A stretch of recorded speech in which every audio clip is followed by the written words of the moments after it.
What's up, you filthy casuals? Welcome to Casual Shenanigans Gaming, a podcast all about everything PC gaming related. Tonight is just two of us, the best two hosts of the podcast, I feel personally. This is like classic edition right here. Exactly, this is classic edition, plus my terrible hair. I'm sorry this evening, I'm going to be wiping it out of my face a lot. It just won't You had to stay. talk about your hair. It won't stay. I can't help it. I just wanted to explain to everybody because someone's going to leave some really annoyed comment about how I won't stop messing with it. That's also possible. That voice you hear is none other than Dave, the not so evil Viking 13. Not quite so evil. And myself, JERMgaming. So tonight, it's just the two of us, so you know what we're going to talk about? Guns. Actually, I don't think we have any gun news to talk about. But I just feel like we should because there's only two of us. Here. Oh, here we go. Yeah, like you have nothing to talk about with guns. AKs are finally back to $500. Semi-auto AKs. I am super excited. Freedom approves. The Eagle salutes you. And I'm not quite so jealous of Canada and their super cheap SKSs because SKSs here in the US have recently hit about $300 again. Still higher than Canada, unfortunately, but I plan on getting one. Still? At some point. Yeah, not at some point. Okay. Not immediately. Yeah. I need to wait till we move and stuff. But yeah, I definitely plan on getting one. It's hard to beat an SKS. I mean, it's reliable. It's a very common caliber. I've been enjoying it in DayZ, that's for sure. It's a pretty beefy gun. I like pretty much everything about it. So, yeah. Personally, that's how I select firearms: is Call of Duty, DayZ, Battlefield. Yeah, whatever I enjoy the most in DayZ, I figure you know they've put so much care into modeling that it must be accurate. I've got 2 tax stamps in for my SRAW at the moment. I'm pretty excited. Oh, thank you, Noah. He says my hair is sexy. I guess I said thank you a little too quickly, but whatever. Oh, all right. First bit of news. I haven't bought the last couple Humble Bundles just because, like, you know, I haven't been that crazy about some of the games. But did you see the one that came out today? What was it? Today was the farming? The Humble weekly sale. Bridge Project, Train Simulator 12, Trains with a Z. Trains with a Z. Euro Truck Simulator, Wildlife Park 3. I don't know why they call it a zoo. Okay. It seems like that's called a zoo. Agricultural Simulator, Agricultural Simulator 2013, Agricultural Simulator, Historical Farming. Guys, this is happening so hard. if I get a couple demands for a Let's Play of what's it called again? Agricultural Simulator Historical Farming, I will Let's Play that so hard you don't even know. And then there's Pool Nation. And if you pay $10 or more, you get Professional Farmer 2014, which I'm guessing is a game where you just go get government handouts for a couple hours. Oh, it's so new, too. It's 2014 edition. Oh, so it's definitely the government handouts. Okay, I have a confession here for a moment about the last Humble Bundle. All right. The one that came with Sid Meier's Trains. Sid Meier's Humble Bundle. That thing came with. It was like $9.50 too, which was a bit high for the Humble Bundle. That's a bit steep for 8 games. Suck it, consoles. Consoles. Yeah. Okay. It came with like Civ 4, Civ 5, all the Civ 4 expansion packs, just stupid amounts of stuff. But like you mentioned, it came with Sid Meier's freaking Railroads, and I was like, okay, I like trains as a kid. Somewhere I still have model train sets boxed up. I'm like, I'll give it a shot. I have now put, this is like more of a confession, I think, at this point. In the last week and a half, I have put 23 hours into Sid Meier's Railroads. I conquered the world. You need to upload that short little clip you sent us of when you reached like empire status with your railroad, where the money was just raining from the sky. It's just constant coin sounds like ching ching ching ching ching ching ching ching ching ching ching ching ching. That's racist, Dave. Honestly, I've had more fun with Railroads than I ever did with SimCity last year. I put hundreds of hours into SimCity, and in the end, I'm like, it was an okay experience. But Railroads, I'm like, holy crap, this game is so much fun. Still waiting for SimCity to hit the $5 mark. I guess I'll just keep waiting. No, I'll just wait until offline mode is officially released and someone cracks it. I'm just kidding. Is that still not out? I don't think so, no. Speaking of Electronic Arts things that you thought were out already, Battlefield 4 Platoons roll out on February 27th. If you're like me, you probably assumed that Platoons carried over from Battlefield 3, because why on earth wouldn't they? But since it's obvious that this game was not ready to actually be released, did you know the Platoons weren't out yet? I honestly thought Platoons... I actually tried to get into the Platoons beta. What? The Platoons beta? What is there to have a beta for? They already had Platoons. The last game had Platoons. All they had to do was take the Platoons and put them into this game. Actually, one of the Battlelog devs talked on Reddit about why Platoons are so late, so far after launch. Basically, the Battlelog team wasn't moved to Battlefield 4 until almost exactly 1 year before the launch date. They were given a laundry list of requested new features for Battlelog, and they basically said, okay, to get all this new stuff in, we can't even look at Platoons, and the Platoon system required a complete ground-up rewrite. Seriously? Why would that require a ground-up rewrite? The games run on similar engines, and they both use Battlelog.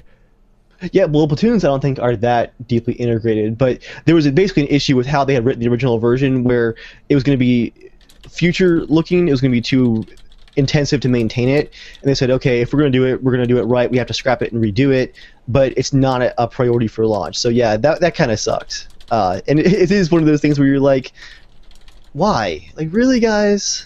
Well, that's the thing. Okay, it's okay if it wasn't ready, but that's why you shouldn't release games that you haven't finished.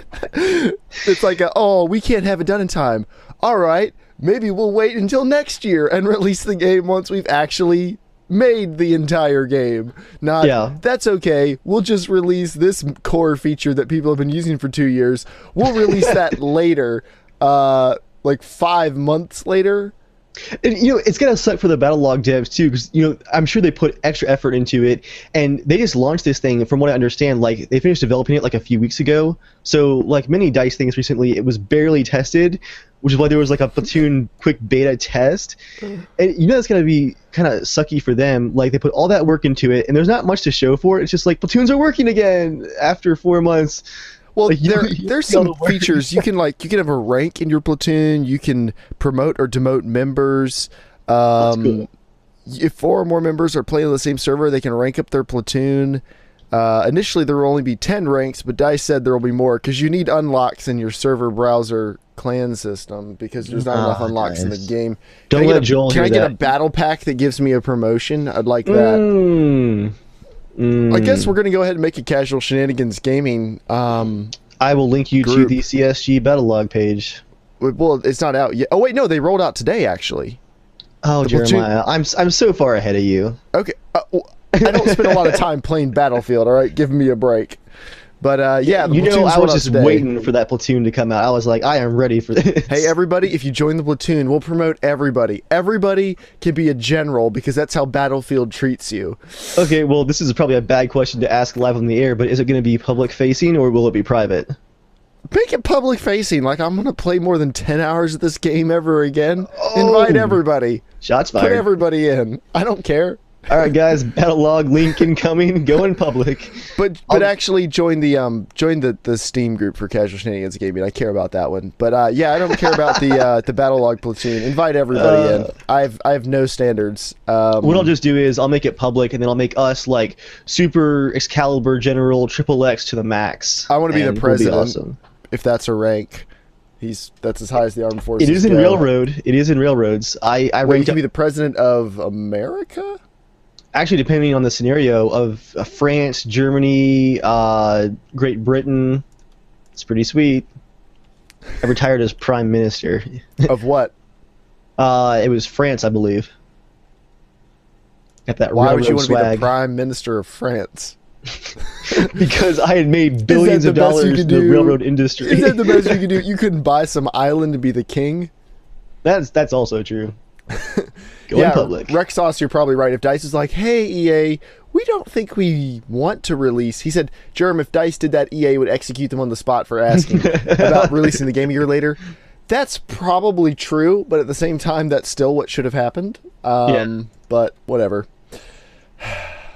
And it may have been that they did ask and they were just shut down at like high levels. Like, no, you do not have the option to delay.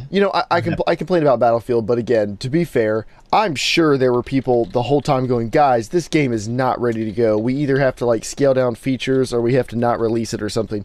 There are tons of people in that company that knew what was going on and weren't happy with it, I'm sure. But that doesn't matter if as long as there's a couple people in power that think they want to release the game because they like money more than they like integrity, that it'll suck Capitalism. it up. So speaking, well, no, that's a terrible segue. We'll just skip it. Deus Ex: The Fall. It was announced as a mobile game. Well, first they announced that new Deus Ex game, sequel to Human Revolution. People got super pumped. I was super pumped. I loved Human Revolution. Then they were like, it's a mobile game. And people were like, what? Who wanted that? Who asked for that? Hey, I didn't ask for this. Oh yeah, hey, that actually works. That is the same game. What? But yeah, they're porting the mobile game to the PC. Oh wait, no, it was. I never asked for this, wasn't it? Never asked. Yeah, I think so. So but close. Guys, they're porting the mobile game to PC, so it's gonna be good.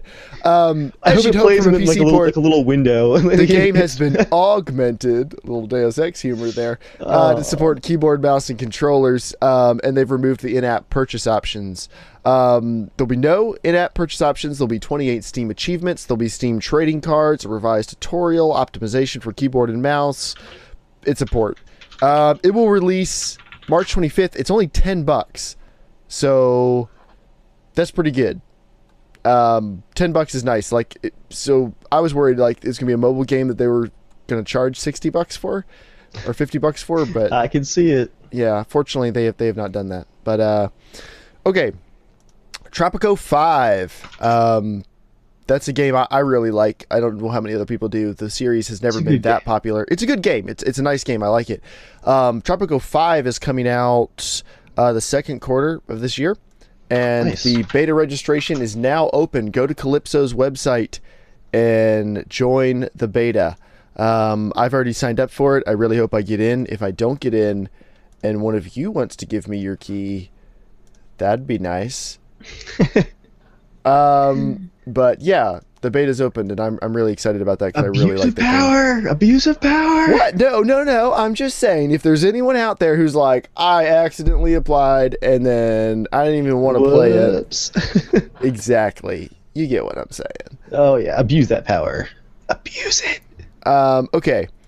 Intel. This is really shifting gears. Dave, you're the only person I know who has an Intel solid state hard drive. Or solid state drive. You're pretty happy with it, as far as I know.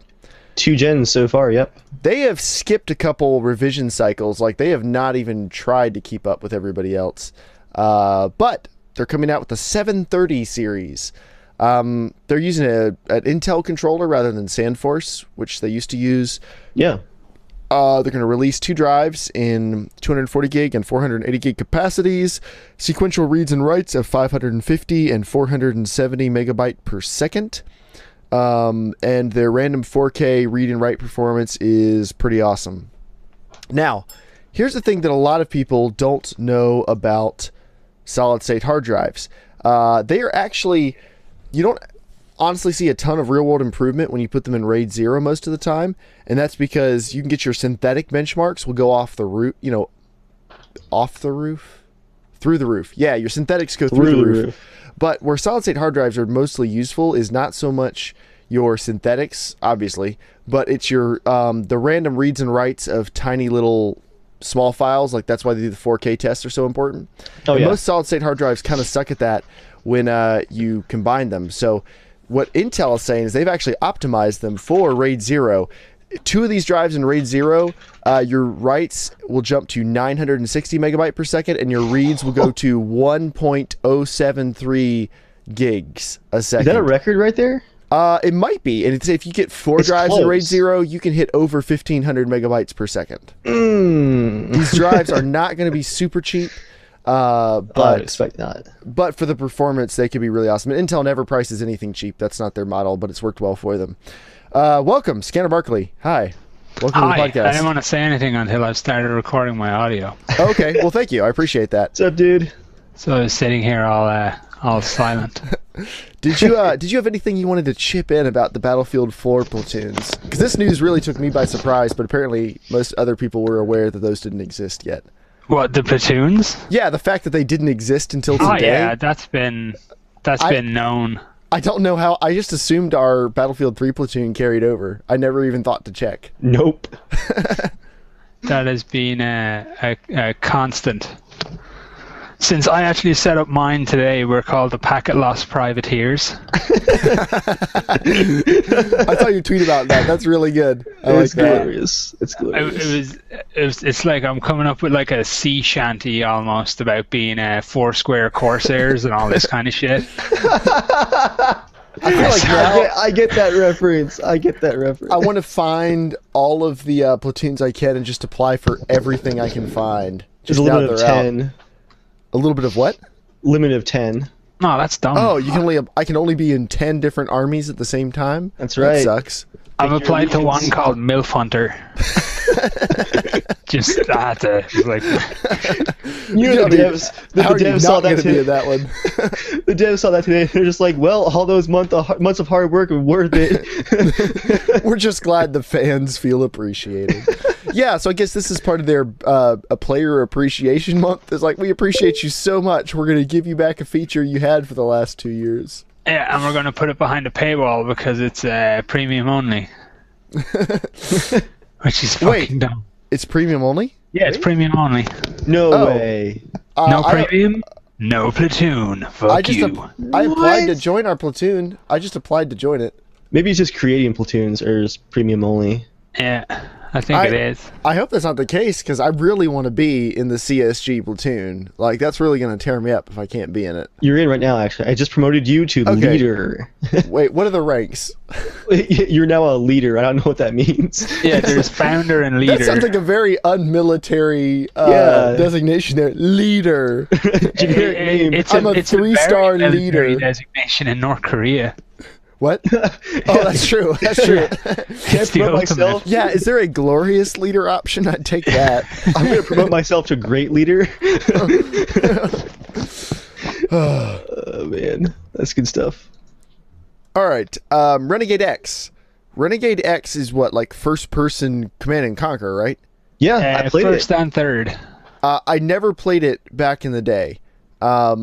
I'd never even heard of it until everyone started talking about it in the last couple days. But it's out now and it's free. Like, it's in beta, right? They're re-releasing it. What is it, like up-resed? It's just ported, or what is it? The one that's out now, as far as I can tell, has nothing to do with EA in any official capacity. Oh, this is the one. This is the first-person shooter they were talking about like a year or two ago. Yeah, it's just a bunch of dudes made it, and I actually downloaded it and enjoyed the shit out of it, driving around in a tank with 2 giant flamethrowers on either side of it. I downloaded it. I haven't done anything with it yet. Oh, we're playing that. I have it installed right now. It's a lot of fun. I know Mantis has it as well, actually. Oh, nice. So I played the original back in the day, and it's really unique because it really is like playing Command and Conquer in first person. You have the bases with like the health bars, and your magic repair torches repair the buildings. You heal other soldiers with your repair torch. And infantry have health bars and health like they do in the RTS games. So infantry battles take so long because you're just like wearing down the health bar. It's very, very different, but it's a lot of fun. Cool. And it has all the sound effects. The sound effects. Oh, the classic Command and Conquer ones? Oh, I had massive flashbacks. Like, the first time I got into game and ordered a mammoth tank on GDI, you hear Eva go, "Mammoth tank is ready." And it like rolls out of the war factory, and I'm like, that's mine.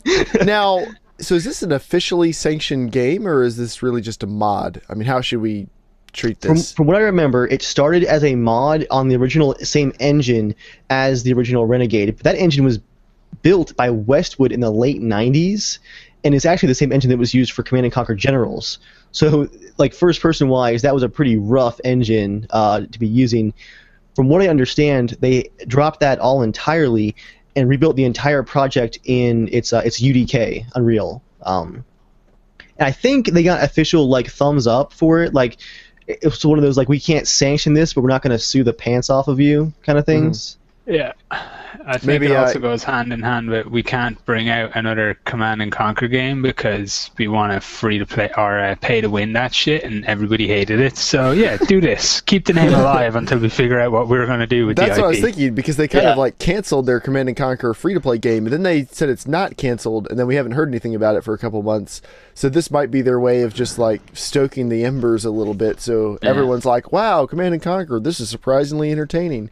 Did you play that Command and Conquer, the free-to-play one? I never got into the beta. It didn't actually release. It was fucking reskinned StarCraft. Really? Was there a beta? In every way. Like, I was pretty heavy into StarCraft at the time, like playing, 3 or 4 hours a day of StarCraft, and then this beta invite hits my inbox, and I'm like, oh yeah, I'll fire it up. Didn't even bother reading a tutorial, just went into it, applied StarCraft knowledge, and that was it. Huh. Everything was exactly like it was in StarCraft, and I remember just kind of hanging my head and going, people are gonna fucking hate this. Was classic Command and Conquer that much different than StarCraft? The only Command and Conquer I've really played is Tiberium Wars. Jeremiah, I will cut you. I will cut you. What? It was, I played a ton of Tiberium Wars. Different. I've never really played much StarCraft. That's why I'm asking. It was quite really different. Okay. All right. I mean, I've played maybe like 10 minutes of StarCraft, not enough to actually know how different it is. But in this, everything worked exactly the same way as StarCraft. It's interesting. Yeah, that would have been a riot. Just a huge explosion of By a riot, rage. you mean angry tweeting for like a day or two, and then everyone would move on? Somebody somewhere would have knocked over a vase of flowers and moved on with their lives. Oh, guys, those online petitions would have just like rained down from the sky, like petitions everywhere. Because online petitions totally make a difference. Changing the world. You can get an official response from the White House if you have enough signatures. So I always wanted to do. Unless it's one that they don't like and then they never reply. Remember an embarrassing one. The one that where there's a petition to turn the moon into a Death Star, and or to construct a Death Star, and every time it got enough signatures, they kept bumping up the minimum required, and of course the internet, wanting a Death Star, kept finding enough signatures, and they just didn't respond. But bastards. I know. I mean, because the Death Star was totally going to happen because enough people signed it. But let's just do it. Let's just channel all the money we make from YouTube into a Death Star. So it'll be about that big. Yes, all of our money, guys. Yeah. A death grape. A death grape that will hover about 10 feet off the ground for a minute or two. Man. That's about all we can fund. But no, the online White House petitions, let's just park there for a second. Some of those are so ridiculous, like what people think, like stuff that the White House has nothing to do with, and people think, well, they have to reply. It's like President Barack Obama is sitting there like refreshing the White House page, like, let's see what I can do in my free time this afternoon. Let's see if there's any petitions I can answer.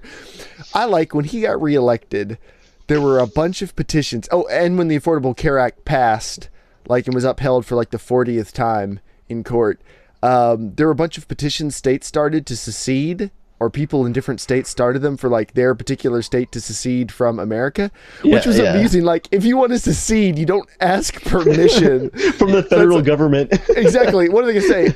Yeah, we totally don't mind losing out on the tax revenue. Have fun, guys. Of course they're gonna say no. You don't ask permission. If enjoy being the new Mexico. I think Texas is the only state. Well, they're not technically a state. They're a republic, right? I think they're the only group that like would have any shot of seceding, but their petition didn't even take off. But they're the only state in the USA that was their own country for like a significant period of time. Yeah, Texas was its own republic for a while. So are they still technically a republic, or are they a state? No, definitely not. They're I believe a state and not a commonwealth, but they are a state. Wasn't Hawaii a sovereignty? I don't know what the difference is. I feel like you know more about this. You're Irish and you know more about our country, apparently. Yeah, I know that, like, I don't know, Massachusetts is a commonwealth, and we live in a commonwealth. I don't know what the difference is between a commonwealth and an actual state. I think it's all just names. Yeah, I don't. It doesn't ever seem to impact my life day to day. Well, as far as Hawaii Jeremiah, Scanner living in Great Britain knows a lot about the USA. I love the Great Britain stuff. Yeah. Wait, yeah. No, that gets me angry. Is Ireland in Great Britain? No. We're in No. the British Isles geographically, but we're not. Okay, so in there's the Great British Britain Isles, politically. there's Great Britain, and there's England. Do you know Yeah. the difference between all of those? England is a country that took over most of the world because they're bastards, or at least used to be. Right. Great Britain is the name of their remaining union and was the name of their total union at the height of their power. And the British Isles is actually just a geographic location involving. Okay. So the British Isles is like North America. Yeah, they're like not, these two islands here and lots of little islands. So the impression I'm getting is that Ireland is not on the whole like we're part of England train. Nah, we were, and then we weren't. Like, we were part of England for quite a while, and then we got our independence. So were we. We really seized our independence, though. What's been taking you guys so long? Oh, Yeah, you seized everybody's independence. That was the problem. America. Monopoly on freedom that you have going on over there. Hey, we none just for have anybody so else. much, Scanner. We just have so much, okay? Would you like some liberty? We have lots of liberty, and we are just so excited to bring it to everyone else. One bomb at a time. One drone at a time. Oh, relevance. All right, more news. DayZ devblog. They released a new devblog showing off their physics system, lighting improvements, lootable containers like a refrigerator. Nice. And their bow and arrow. As far as I can tell, the bow and arrow does no damage at this point. No. But No, you're physics disagreeing, or no, it doesn't do any amazing. damage. Well, I think they had God mode turned on for the zombie. for the Why would video. you ever turn God mode on for the zombies? Like, think death about mode. it. Think about it though. They're actually right. Unless you like headshot a zombie with an arrow, the zombie shouldn't even notice because That's true. it's not going to have the damage that a bullet has through velocity and then the little cone of air that goes through ripping up all the innards. No, that's true. That's very Unless true. you get it in the brain, and even then, it shouldn't be able to penetrate a skull incredibly easily. Right. It should be hunting, or for fucking with your mates, like shooting them in the ass and stuff like that. You know? Just winging them. It should be winging your buddies. Yeah, exactly. The system looked really, really impressive with the the arrows like sticking through the zombie, and then when he turned the terrain off so that you couldn't see the mesh of the terrain, and he fired an arrow at a very, very low angle, and it like skipped and then stuck in the ground. That was really cool to see. Like they're putting some serious effort into getting the arrow physics correct. And is that ice cream, Jeremiah? Maybe. It's Are you Klondike bar. ice cream on the podcast, Mantis? I'll pull my mic a little farther away. I use noise gates. You're not even going to hear this. No one else is going to hear this. I'm seeing it though, and I am 100% jealous. He wants ice cream. I'm gonna go get some ice cream like right now. Screw you. I've got a delicious cake. Oh, so hungry. Dave, now. I've been to your house. I'm pretty sure your wife makes like cookies or cupcakes or a cake like every single day. Well, that's the problem. They're like all the way in the other room though. Oh, that's You need the one problem. of these drones I've been hearing about. It brings you liberty and cookies. That sounds like it was made in America right there. Definitely. Delivers tow missiles and cookies. If there's any way for drones to be more American, other than the fact that Amazon's going to use them to deliver things, we don't actually have to go to stores, is if you could get fast food delivered via drone. That would be oh my like, gosh. that's America in one, like, that's a vertical slice of America. That's America perfected. That would be perfect. Would be the drones or 3D printers making you fast food. your bacon cheeseburger comes off the drone fresh. That would be epic. Actually, now that I think about it, that would be epic. A 3D printer that's like, instead of like the three base colors, it's got a protein cartridge, a carb cartridge, and a fats cartridge. A fat, sugar, salt, and protein cartridges. 4 cartridges. It'd be could do it. awesome. It'd be paste, but it would be delicious. It'd be delicious paste. So it's pretty much McDonald's. We all gotta get used to paste. Why? Because that's what we're all going to be eating when the robots take over? Yeah, pretty much. I saw it in a movie. I saw it in a couple movies actually. I saw it in Yeah. Firefly. Yeah, Firefly, The Matrix, they've all reverted to paste at one point or another. Paste and Firefly. I don't remember that. How are we going to feed people in the future in our movie? Paste! Okay. I do remember that in 2001, A Space Odyssey.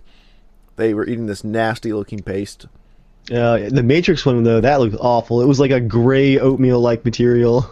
It Well, was. when you live in a ship that drives around the middle of the earth, you kind of take what you can get. I don't know. paste. I'd rather starve than eat paste.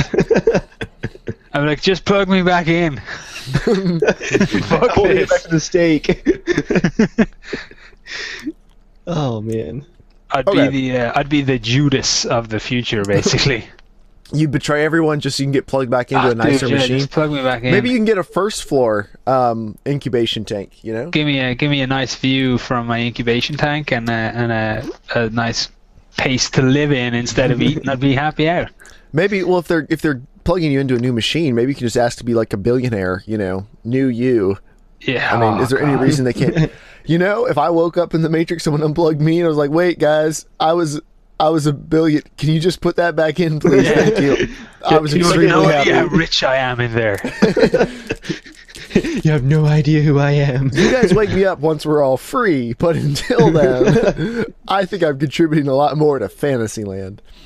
Okay, so you know, we announced last week that we're kind of moving to a new format in the podcast where we have our main conversation offline.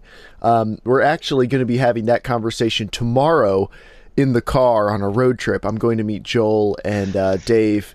And we're all going on a road trip together to Which shoot sounds some. really weird when you just lay it out there like that. Well, like, to shoot no some new context. scenes for Joel's movie. Yeah. To shoot some new scenes from Norman. But we're going to talk about Dean Hall leaving DayZ tomorrow in the car. But before we go tonight, the live part is going to be shorter tonight. We want to do some comments of the week because Dave has been getting some excellent, truly amazing comments on his most recent DayZ The Wanderers episode, and we just wanted to cover some of these because they're fantastic. So Dave, I'll kick it over to you. I'm going to start with the schizophrenic comments that really just confused me. The first one from the drunk Corgi. Is it Corgi or Corgi, the dog? Corgi. The drunk Corgi. He says, "Why are you guys so dead? I mean, you are speaking just so there's no awkward silence, no jokes, no laughs, just military-like conversations. It gets kind of boring, but keep it up. Love these." That confused me because there is some like Arma style like base clearing in the beginning, but then there's like a entire 20-minute long section where we're initiating a new member of our group, and we make him like drink a vial of poison we found in a hospital. We're like all dancing around in a circle and like wiggling with like techno music going in the background. I'm not really sure if that counts as dead, but maybe we should just like crank it up to 11 there. Just to confuse things though, an hour later, David Parks posts, "I love the squad play militaristic talk you guys do." Like, which one is it? I'm so confused. Why can't you all reach a consensus? Yeah, it's either cool military talk or boring military talk. And Let's get to the fun. really good comment though. I'll save really the best good for one. last here. From Lincoln 2A13. Lycan, werewolf, Lycan. Oh, yep, that fits the avatar.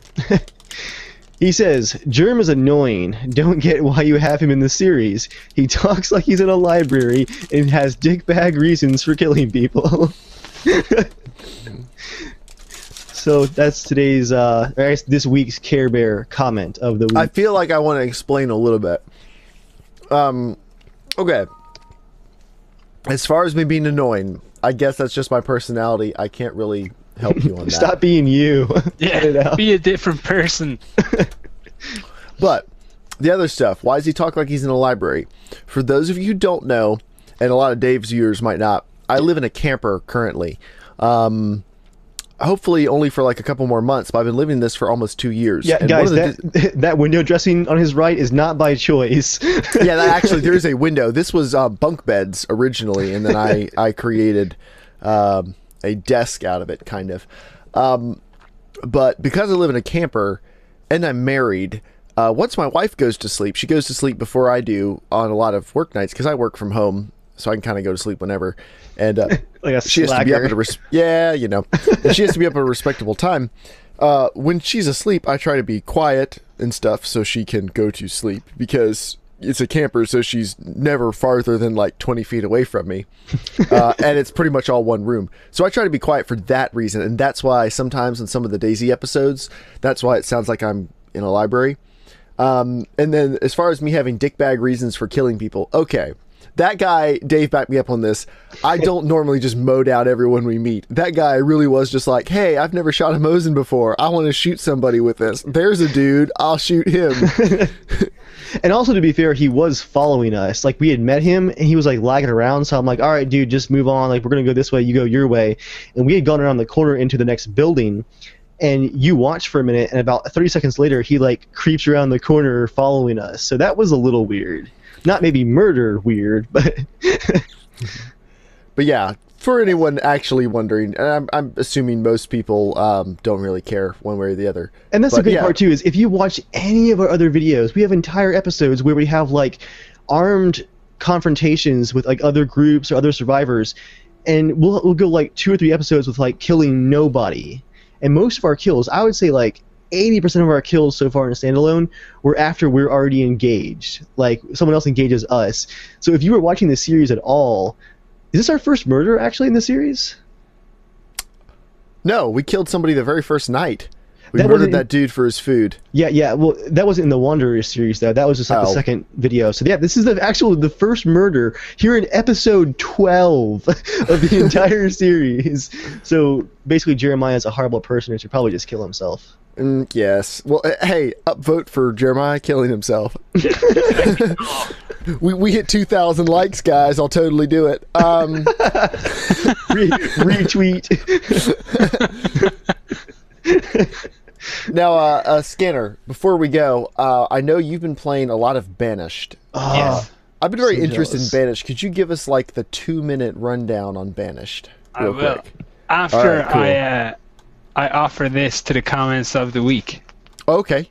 Which is a comment that I got on my second Assault review, and it goes like this. That was a great review.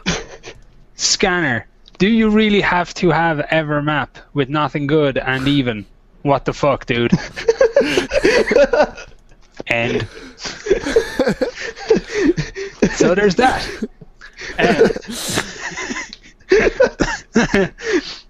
I'm gonna choke. Yeah, Banished is really good. It's like a medieval city builder where you start out with like just a couple of dudes and you gotta like build up as big as you can in your village. But it's a real like prick of a game because there's easy ways to completely screw yourself over and have built a doomed village within 20 minutes but not realize it until after 7 hours of gameplay. Oh, that's like Cities XL. It's awesome. It's like that mistake you made ages ago. Yeah, fuck you. That mistake. Now, is it early access or beta or what is it right now? No, it's out and done. Oh, it's an actual released game on Steam. Yes, it is. Rare these days. I think everything I've been playing lately is all early access. So they actually no. All right. So what you're saying, Scanner, is a developer worked on a game until it was actually done before they asked the public to support it? One developer. Yeah, one dude. It was all done by one guy. One man. Okay, so he's been making this for what, 10 years? 3 years, I think. 3 years. Wow. I've been following it for almost 2 years now. It's got a great attention to detail, and the systems are just perfect. And he's done something in it that makes things a little random. Nothing is ever quite the same as the previous attempt to build a village, and it's like, it's just so well done. Now, is there any multiplayer or anything? Not that I've noticed. I don't know if multiplayer would do anything because it becomes this real like personal thing. Okay. Like the multiplayer aspect of this game is probably Twitter. As you're there with your village and then like half of it goes on fire and a tornado is ripping through the other half and you're just on Twitter going, my beautiful village is fucked, and everyone's like, oh dude, I'm so sorry. It's like your favorite dog dies or something. Because all your villagers have like names and lives and all too, right? Yeah, they all just do their thing. Like you set stuff in menus and like they go off and do it, but like I had a hunter and this guy, he'd been in my village since like day one. He was the first thing I did was build a hunting lodge and make this guy a hunter, and he goes out hunting and he got the village through some incredibly tough winters, like with his hunting prowess, bringing down deer and shit. And at the age of 68, he gets like fucking mauled by a wild boar. And As I'm you like, do. dude, I should have retired you, but you had a hero's death. So That's right. I actually like paused the game for a minute and did a little minute silence across the village. Oh man, it was funny. But it's great fun. It's very addictive. Watching people trying to figure out the most optimal way to do stuff makes me chuckle on the inside, because there's no most optimal way to play this game. It's not that kind of system that he's built. That's awesome. It's not really a system you can game. You just kind of have to figure it out and figure out what's going to work for you. Yeah, it's huge. It's all reactively based. Cool. That's awesome. I'm excited. I only ever play real-time strategy games or like those type of city building games maybe once every 2 years, but when I get into them hard. Like, I go down a bad rabbit trail every time that happens. So this might be the next one. Yeah, this is definitely worth it. Before we go, Infinity Troll asked in the comments, what do you guys think of Marx's socialism society? To which I reply, what on earth does that have to do with anything? Relevant question. So that's all I have to say about that. But yeah, make sure you guys, those of you who are watching live, thank you for joining us.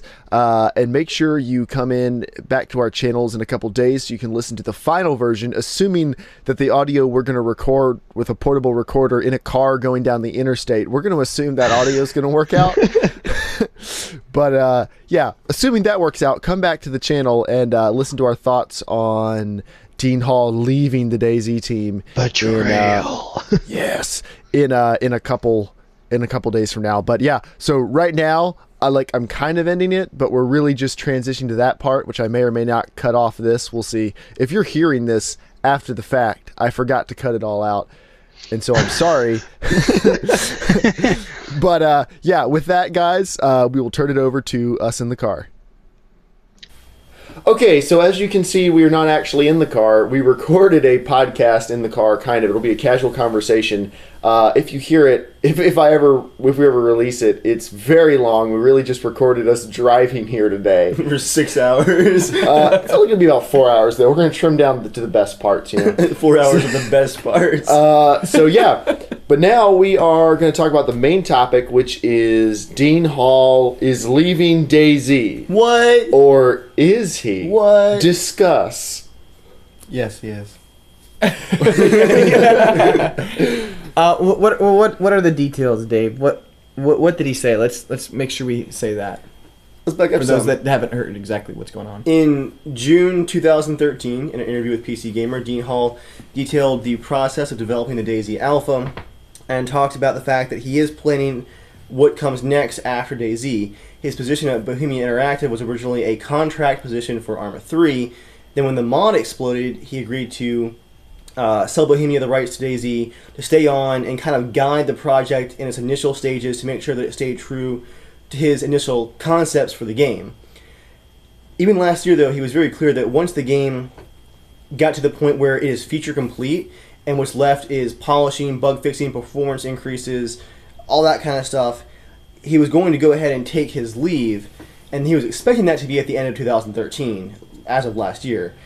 Alpha didn't hit till December 2013, so at this point, he's going to stay on until DayZ is still feature complete. That probably won't be till the end of this year, 2014. At this point, though, he's been away from his home, his family in New Zealand for what's approaching to be 2 years. What was supposed to be, a contract position for a few months has turned into selling a multi-million-dollar game, breaking some pretty impressive Steam records and all that stuff. And he really just wants to get home once his job is done. He's a programmer. He is doing some work on some of the big systems in DayZ, but the size of the DayZ team has grown exponentially since the sales numbers hit their peak of 1.5 million a week or so ago. I don't know. I mean, it's well over 1 million. The team is growing huge. They have new offices. He's going to stay on just long enough to make sure that, as originally intended, his original goal is seen through, and then he's going to turn it over to the rest of the team, as originally intended, for Bohemia to take care of DayZ as a product in the future. Now, what is the news story, how it hit this past week? The world is ending! Dean Hall has abandoned DayZ! We have been betrayed! All right, so what happened? What happened this past week? Because Dean has been saying all of that. Now, if you follow DayZ very closely, you would Are we getting a courtesy call telling us to shut up? We probably are. It might be for the bed. Answer it. Hello? Yes.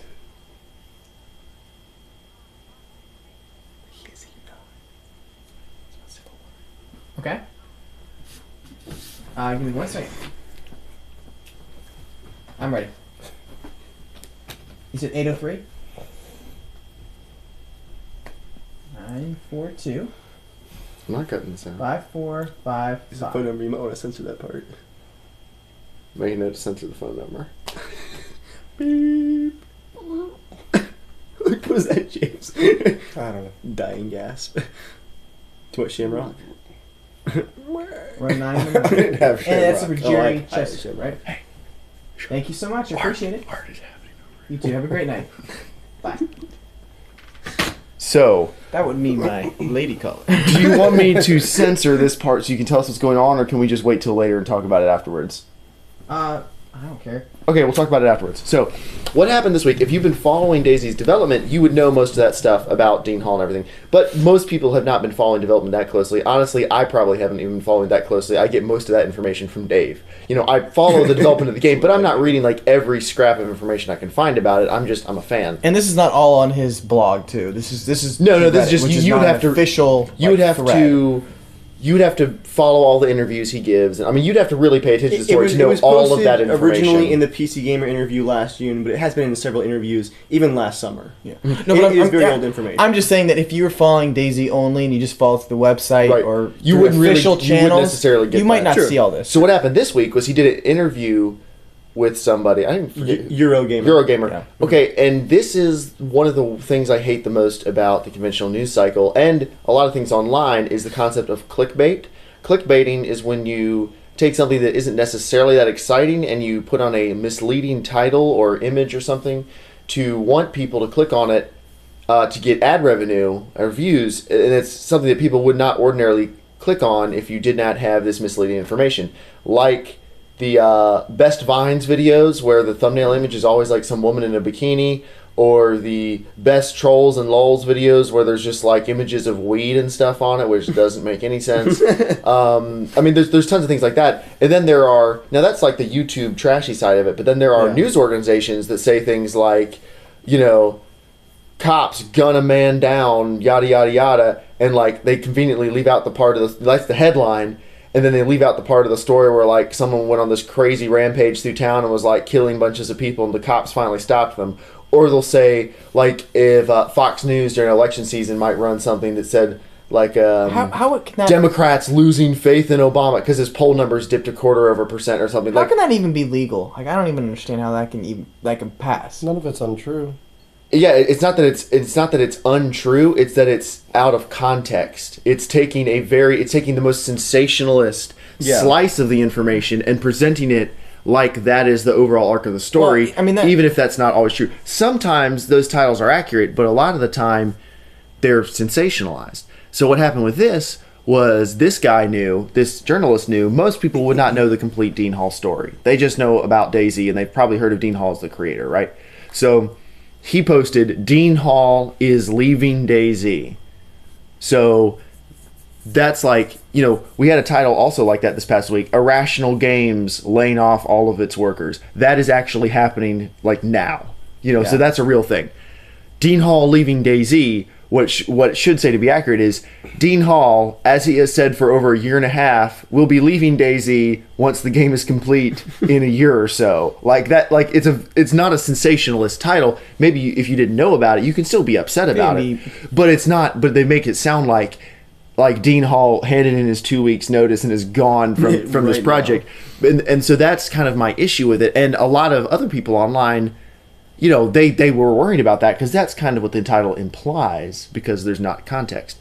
So a lot of people got really upset because they felt like Dean was leaving the project. So even when they found out that, oh, he's not leaving it right now, I think some of the upset feelings carried over. Now you guys, I think, feel a little bit differently. I think you understand the situation, and the impression I got was, before we haven't really talked about it, but the impression I got was you guys are actually still a little bit upset, you know, beyond you understand the issue, but you are still upset about the fact that he's leaving the project. Would that be fair to say?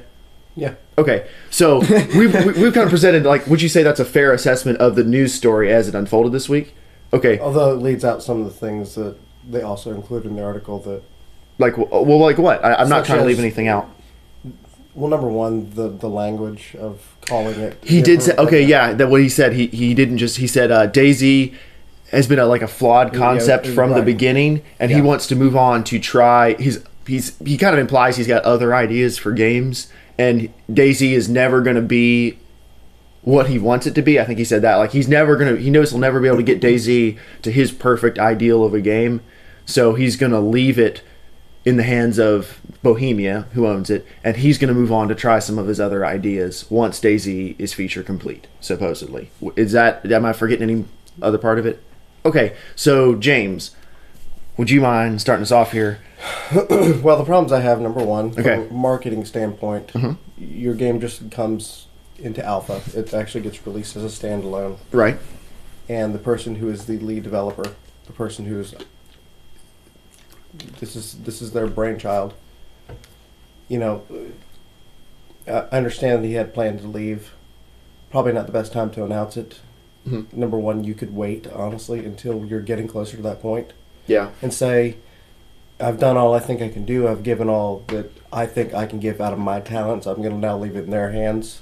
Yeah, I don't think he'd ever mentioned he was leaving since Standalone came out. Because I think Standalone, Yeah. it was a whole big new rush of DayZ fans and stuff. So I think since then, this would be the first time for all those new people that they're ever hearing yeah. this. I think you're right. For brand new players too. From a PR standpoint, this is a bad time to This is the first announce time it. people have actually spent money specifically on the game. That's true. People This is might the have first bought time Arma for it, Mhm. but this is the first time that they said, okay, we really believe in this, so we're going to back it, Right. even though it's, in a... There's also people somewhat buying it crippled twice state. too. If they bought Arma, then they're buying DayZ too. Well, that's me. Right. I bought Arma just to play DayZ, and now I've bought DayZ. So, yeah, this would be the first time. So from a PR standpoint, So he could have gracefully waited until it got closer to the time he was actually planning on leaving, when people didn't feel like, okay, there's a lot of things broken right now. right. To tie that in also to hear that it's a flawed concept. Mhm. I mean, I understand that, people being a perfectionist, they want what they want. Right. You can't dictate, how people are going to play your game. Right. And so... It sounds bad because most people wouldn't say that about their game. it's just Even that if their he- game was bad, they would say how excited they were, and Right. I mean, you could even do the EA Dice thing of no matter what the reality of your game is, you firmly cling to it's an awesome experience that everyone's enjoying. And he's done this numerous times, like with release dates and stuff. He's a little more honest than he is PR. Like he needs a PR person. Because when someone asks him a question, I think he has a tendency to just say what he's thinking. Well, he's honest, At but he's very, very. he's bad at honest, but without explaining his thoughts. context and grace. Yeah, you can and- say things, and I actually work in marketing and PR. You can say things in a way that you're not overstating it. Exactly. You don't have to say it's amazing, it's amazing, it's the best thing ever. Right. But he could have said, I think this this has been a game. long time I'm really happy with the direction the game's going. I've got some more ideas. I've really been developing what I really perceive as the ultimate multiplayer game. So I'm looking forward to doing those projects later to realize that dream. He doesn't have to say he thinks it's a flawed concept to then I promote agree. the fact that he has better ideas coming. Right. Yeah, well, I agree. I think it's... Well, probably it is. This is the first game he's ever developed, as far as I know, right? Like, he's done mods and stuff, but as far Yeah. as a big game, this is the first full game. game, yeah. So it stands to reason he's probably learned a lot through this process, and he's probably thinking, kind of getting that feeling of, okay, next one, I'll hit the ground running on the next one. And, yeah, so what he could say is, I've learned so much from doing DayZ. DayZ is, I think it's a wonderful game. The concept actually is pretty wonderful. I think it's an awesome concept.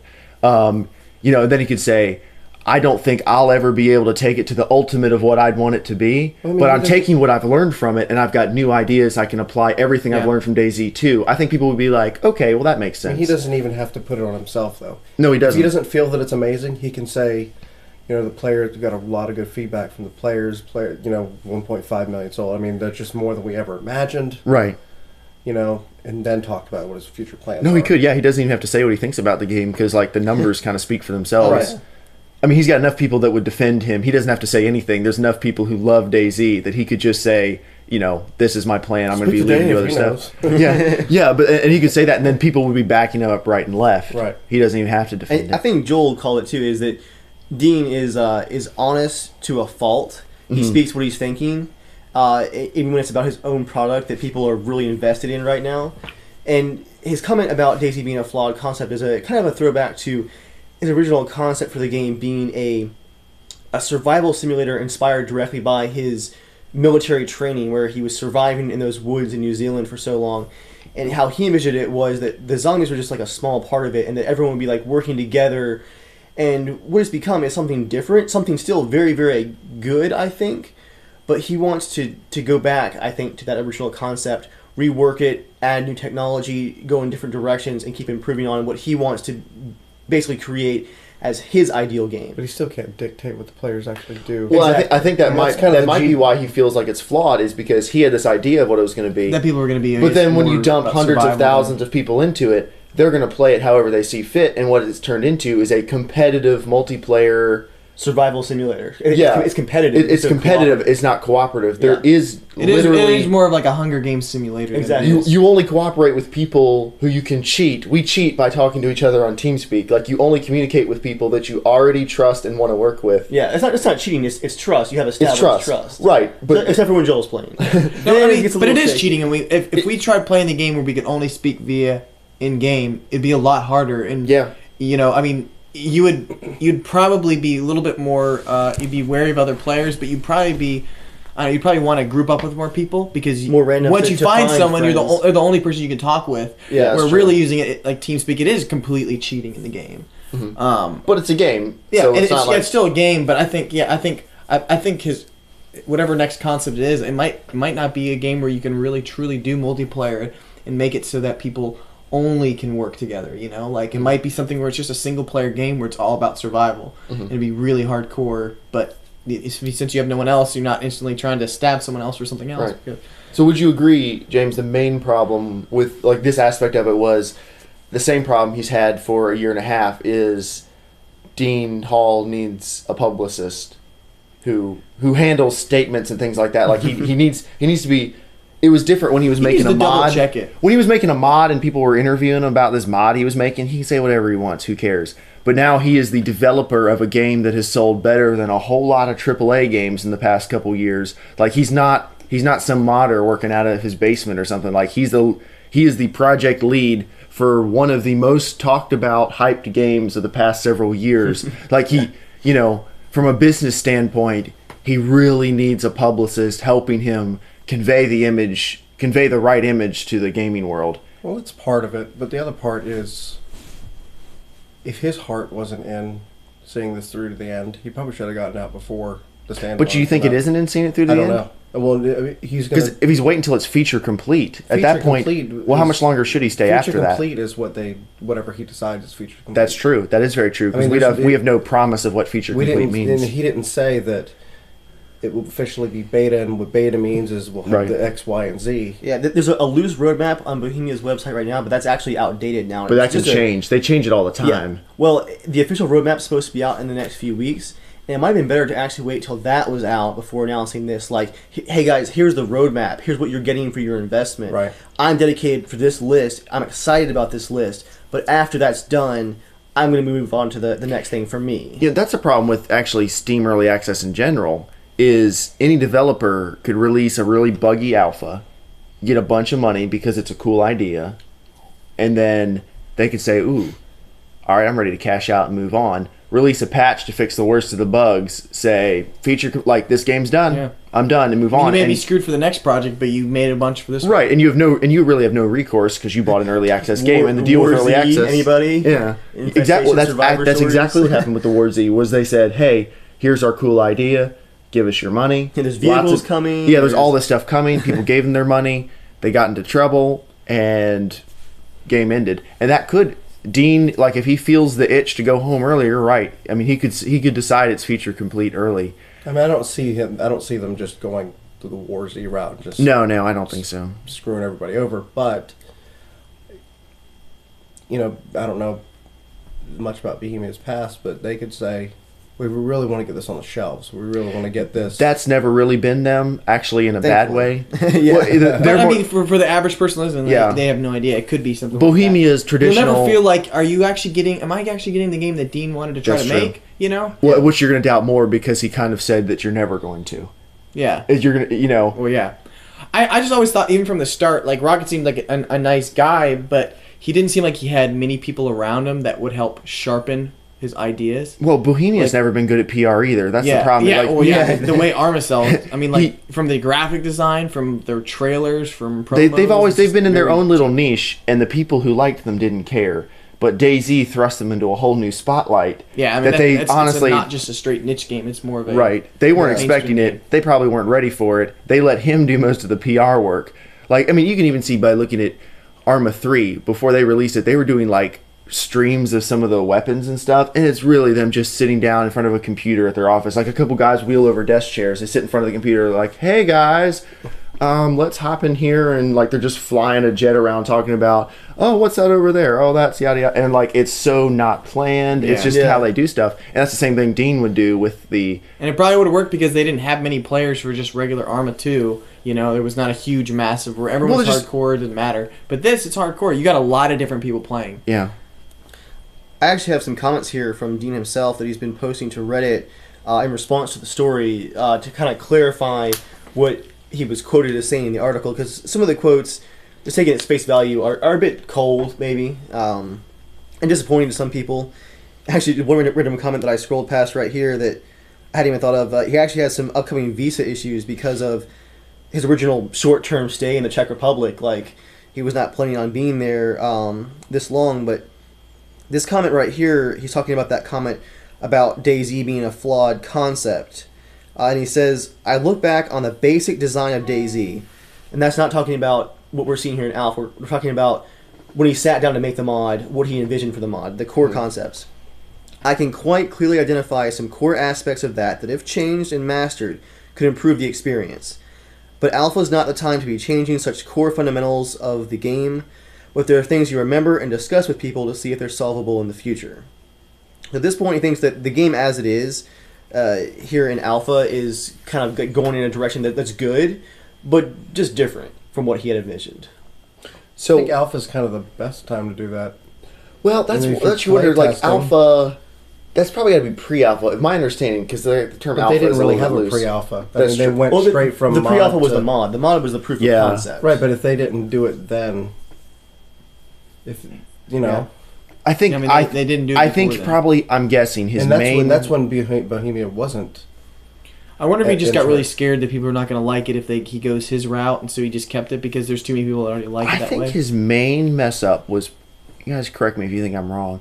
I think his main mess up was probably when he said by creating their own version of the engine, or like spinning off, the virtual reality engine 2.5 or whatever it was. Real virtuality. Real virtuality, yeah. What a tongue twister. but it's not quite Arma 3, but it's better than Arma 2's engine. Whatever their version of the engine. When he said that doing that would let them fix like all the problems with the mod, we got on board with that a little bit. That seemed to make sense, but I don't think that's the case. Like, it is becoming increasingly obvious. DayZ is never going to be that optimized. This game could never run on a console, I don't think, because consoles live and die by optimization. And I don't think this game, every time they buy themselves 5 FPS, they spend it on new features.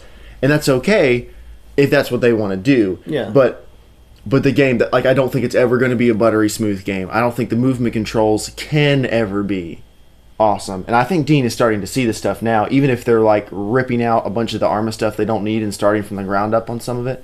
I just don't think that engine can do it. And I think he knows he's kind of written himself into a little bit of a corner.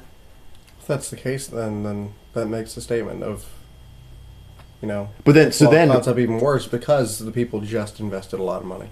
But then at that point, $30 for an early access game, that's a lot of money for. That's a one of the game more that you expensive don't know early if access it's gonna games. work. But then at that point, like, you don't abandon the game. Like, okay, well, let's rebuild this thing on source. If it seems they're still optimistic every week. They're coming out with, they're fixing major issues. They're adding new features. It's not like they've stagnated at all. I mean, they're still doing tons with it.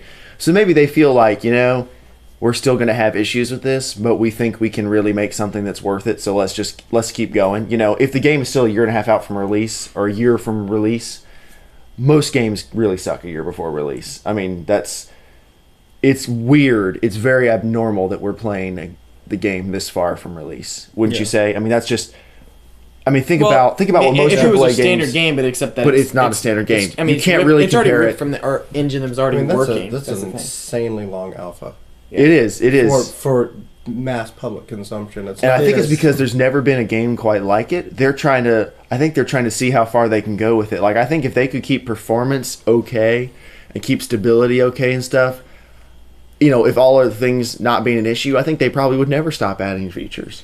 And Bohemia, from what I've heard, has a long-term plan for DayZ where we may see continued engine improvements and support like additional maps for like 4, 5, 6 years to come. Which is what they've typically done with the Arma series. That would be par for the course for them. Yeah. I mean, that wouldn't be...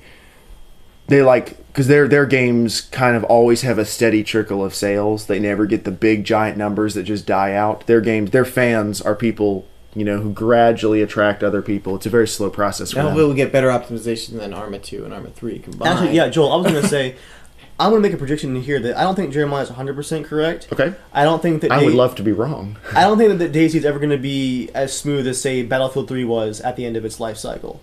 I don't think we're going to see it quite there, but I think that DayZ is going to be the first game from Bohemia that we're going to see perform almost as good as like a AAA title while providing this totally new experience. I think it's going to come closer than any other product from them so far. I'm pretty confident in that. And the area in alpha where they're getting 10 server FPS through optimization, and then they immediately spend that on zombie respawning. That's a pretty common alpha thing. That's a trade-off that's going to keep happening as the development continues. That's pretty normal. But at what point are the 1.5 million people? I mean, yeah, there's a hardcore niche. That was for the first 700,000, I think, who bought it the first week. I mean, the people that. I mean, I even bought it the first week, and I don't consider myself a hardcore player, obviously. But you were probably a little peer pressure from... No. It's a co-op game. I'm surprised Joel didn't buy it for you against your will. we tried. But what point are the people that are just... I mean, again, it's an alpha, so you have to have some expectations. But if they keep optimizing it and then spending the optimization, what point are these people going to say, okay, you know what, this game's fun, but I'm running out of things to do? Quickly. I'm not going to jump in every time they do an update and check out, oh, look, they've added some deer in the forest. Well, I don't think people will. You would never know about the updates.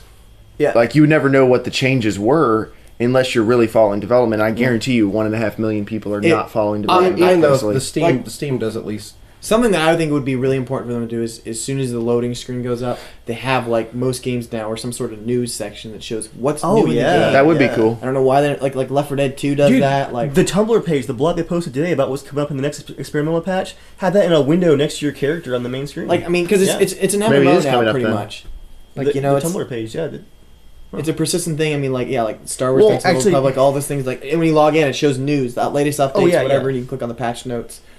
But yeah, so you know what's coming up. Or if they say, hey, March 22nd, we're big patch coming out. But I think just because so little trickles out. I mean, yeah, you get little things each week, but it's like, yay, my arm doesn't go through my body this week. That's a great patch. Can't wait to jump in and play. Hashtag alpha things. Well, so here's a... Well, can Go I answer ahead. James's Yep. question real quick? Because actually, Dean commented on what you were saying about like how you know when it's a good time to like come back and there's like enough new stuff to keep you interested. He said before or maybe right at the alpha launch in December is when he said this, that his hope was that outside of the hardcore community that's been following the game since the beginning, like April, May 2012, the people who just bought it because of all the excitement over it would play it, at least like the concept, like, okay, I can see this is like a pretty cool idea, and then like shelve it for 3, 4, 5 months, come back and be like, whoa, they added bicycles and tents and camping and all these cool new things to do. But that'd be like asking people, hey, you should check out Half-Life 3, but it's not finished yet, so come back 6 months from I'd now. be interested to see if they can show how many, like if there's anyone tracking the concurrent users for it, because we don't know how many people are currently playing right now. Steam It has actually... stats. Yeah, it could have been bought. Can we look them up? Can we find Let them? me check. Because it might be closer, like... Maybe they're looking at something that we haven't seen yet, and they're like, okay, we had 500,000 people playing at the same time during launch week, and now it's down to like 15, 20,000, maybe 50,000 on the weekends. So they feel like, okay, we're pretty good. When they release patches, it bounces up to a couple 100,000. Like, they might be able to see some metrics that make them feel better about it. But while Dave's looking that up, I'm sorry, you have something to say? Well, I was going to say, if they just announced more developers being put on the project, they should really be pushing that story out, not just on their own stuff, but that should be something they're, saying, "Hey, IGN, by the way, you just did this Right. article on Dean leaving." I'm sure everybody will want to click on this other article about new staff at Bohemia for DayZ or something like that. I think that would be a clickable article. So, but that at least gives some confidence to the people. Yeah. When we're not talking about investors with capital. Because there aren't any. But we are talking about investors that already paid. Just like a Kickstarter. Just like, if you have a film and... Again, and that's the problem with early access, is because if you read any behind the scenes on that, just like with Kickstarter, they're very explicit. This is not a guarantee that you are getting a finished product. This is supposed to be you liking the concept so much that you want to play it when it's unfinished, buggy, and stuff goes wrong because you just can't wait any longer. No, that's and you want to be a part of development, and you want to have a dialogue with the developers. And it's not for everybody. And it's not supposed to be for everybody. Yeah. But nobody goes in with the mentality that exactly it might not get finished. Most people look at it like, I can play it now. Yeah, I mean, and that's as far as it goes. There's the image of the game. I can play I'm now. excited to watch it grow, but I have It's in a my game mind pre-order. It's not that an it alpha will pre-order. finish It's like, one I want day. to play It this will be game done. that's out. I can play now. Yeah. So what do you have as far as users here? This is actually a really cool website. I just seen this for the first time here. SteamCharts.com. DayZ is currently number 9 on Steam at 11:30 p.m. on it is still Friday, right? Mm-hmm. Friday. Okay. What day is It's it? been a long day. I've been in the car for so long. Just you guys wait. That podcast is going to be epic. DayZ Terrible. currently has 17,300 Oh, I was players. more right than I thought. Yeah, And it was how much? really close. 17,300 current players, That's and not a lot. its peak was only 40,000. So that's Today? overall over its overall? lifetime. So even at So launch, 1.5 million people bought it, and the highest traffic was 40. 40 concurrent. Yeah. Well, I guess I wonder how that compares to other games. Well, let's look at some other stuff. Dota 2. Can they tell unique? Don't even bother with Dota. Never 2. mind, Can not they Dota tell 2. unique IPs? Here we go. Rust. Dave, Sorry. can they tell unique IPs? It's by accounts, I think. Oh, well, can they tell you how many actual individual unique accounts? Yeah, Not- it should be not unique. necessarily at a given time, but people that have actually signed on since they bought it. Total they've actually launched the So if game. you 105, Launched it and 1.5 signed million into people, one server. but only like maybe 700,000 launched actually the game. That's a good I question. wonder how many people would have bought that early access and never played it. There might be some people. I know I've seen plenty of people on gifted r/build a too. PC that are saying, or build a PC for me. They're saying these are the games I want to play, and a lot of times they say I've already bought them on Steam sales and stuff. Yeah. I want a computer that can play them. So it wouldn't surprise me if there's maybe 50 to 100,000 players who can't even play the game now, but they bought it when it came out because of all the hype, and they just know I'm building a computer this year. This year I'll be able to play DayZ. It wouldn't surprise me because that game. Let me know when you see that list of specs that let you run it full 60 frames per second. And that's the the whole time. and that's the thing is it Can you guys even run Made it at 60 Hal. frames? run it what? Can you run DayZ at 60 frames? I didn't hit think 60, anyone but can. not stable. Well, or here's the thing. It depends. Yeah, I mean, If I I'm can hit not recording- 80 at some random moment when I'm looking down at my shoes. I would say I can consistently, in the worst cities, if I'm not recording, if there's not some bug going on, because again, it's alpha, so if a bug happens, we'll exclude that. But if I'm not recording, I can consistently stay in the 30s. But in the wilderness, it's 60 all the time if you're not recording. I mean, it's it'll dip into the high 50s, low 70s. it's just such a high demand game for not amazing graphics. And Dina said that he wants DayZ to be the first Bohemia game that has, and this is so unfortunate that the games on this engine are still at this point. He wants DayZ to be the first game that has true multi-core support and 64-bit, which the CPU bottleneck is what's causing the frame rate dips.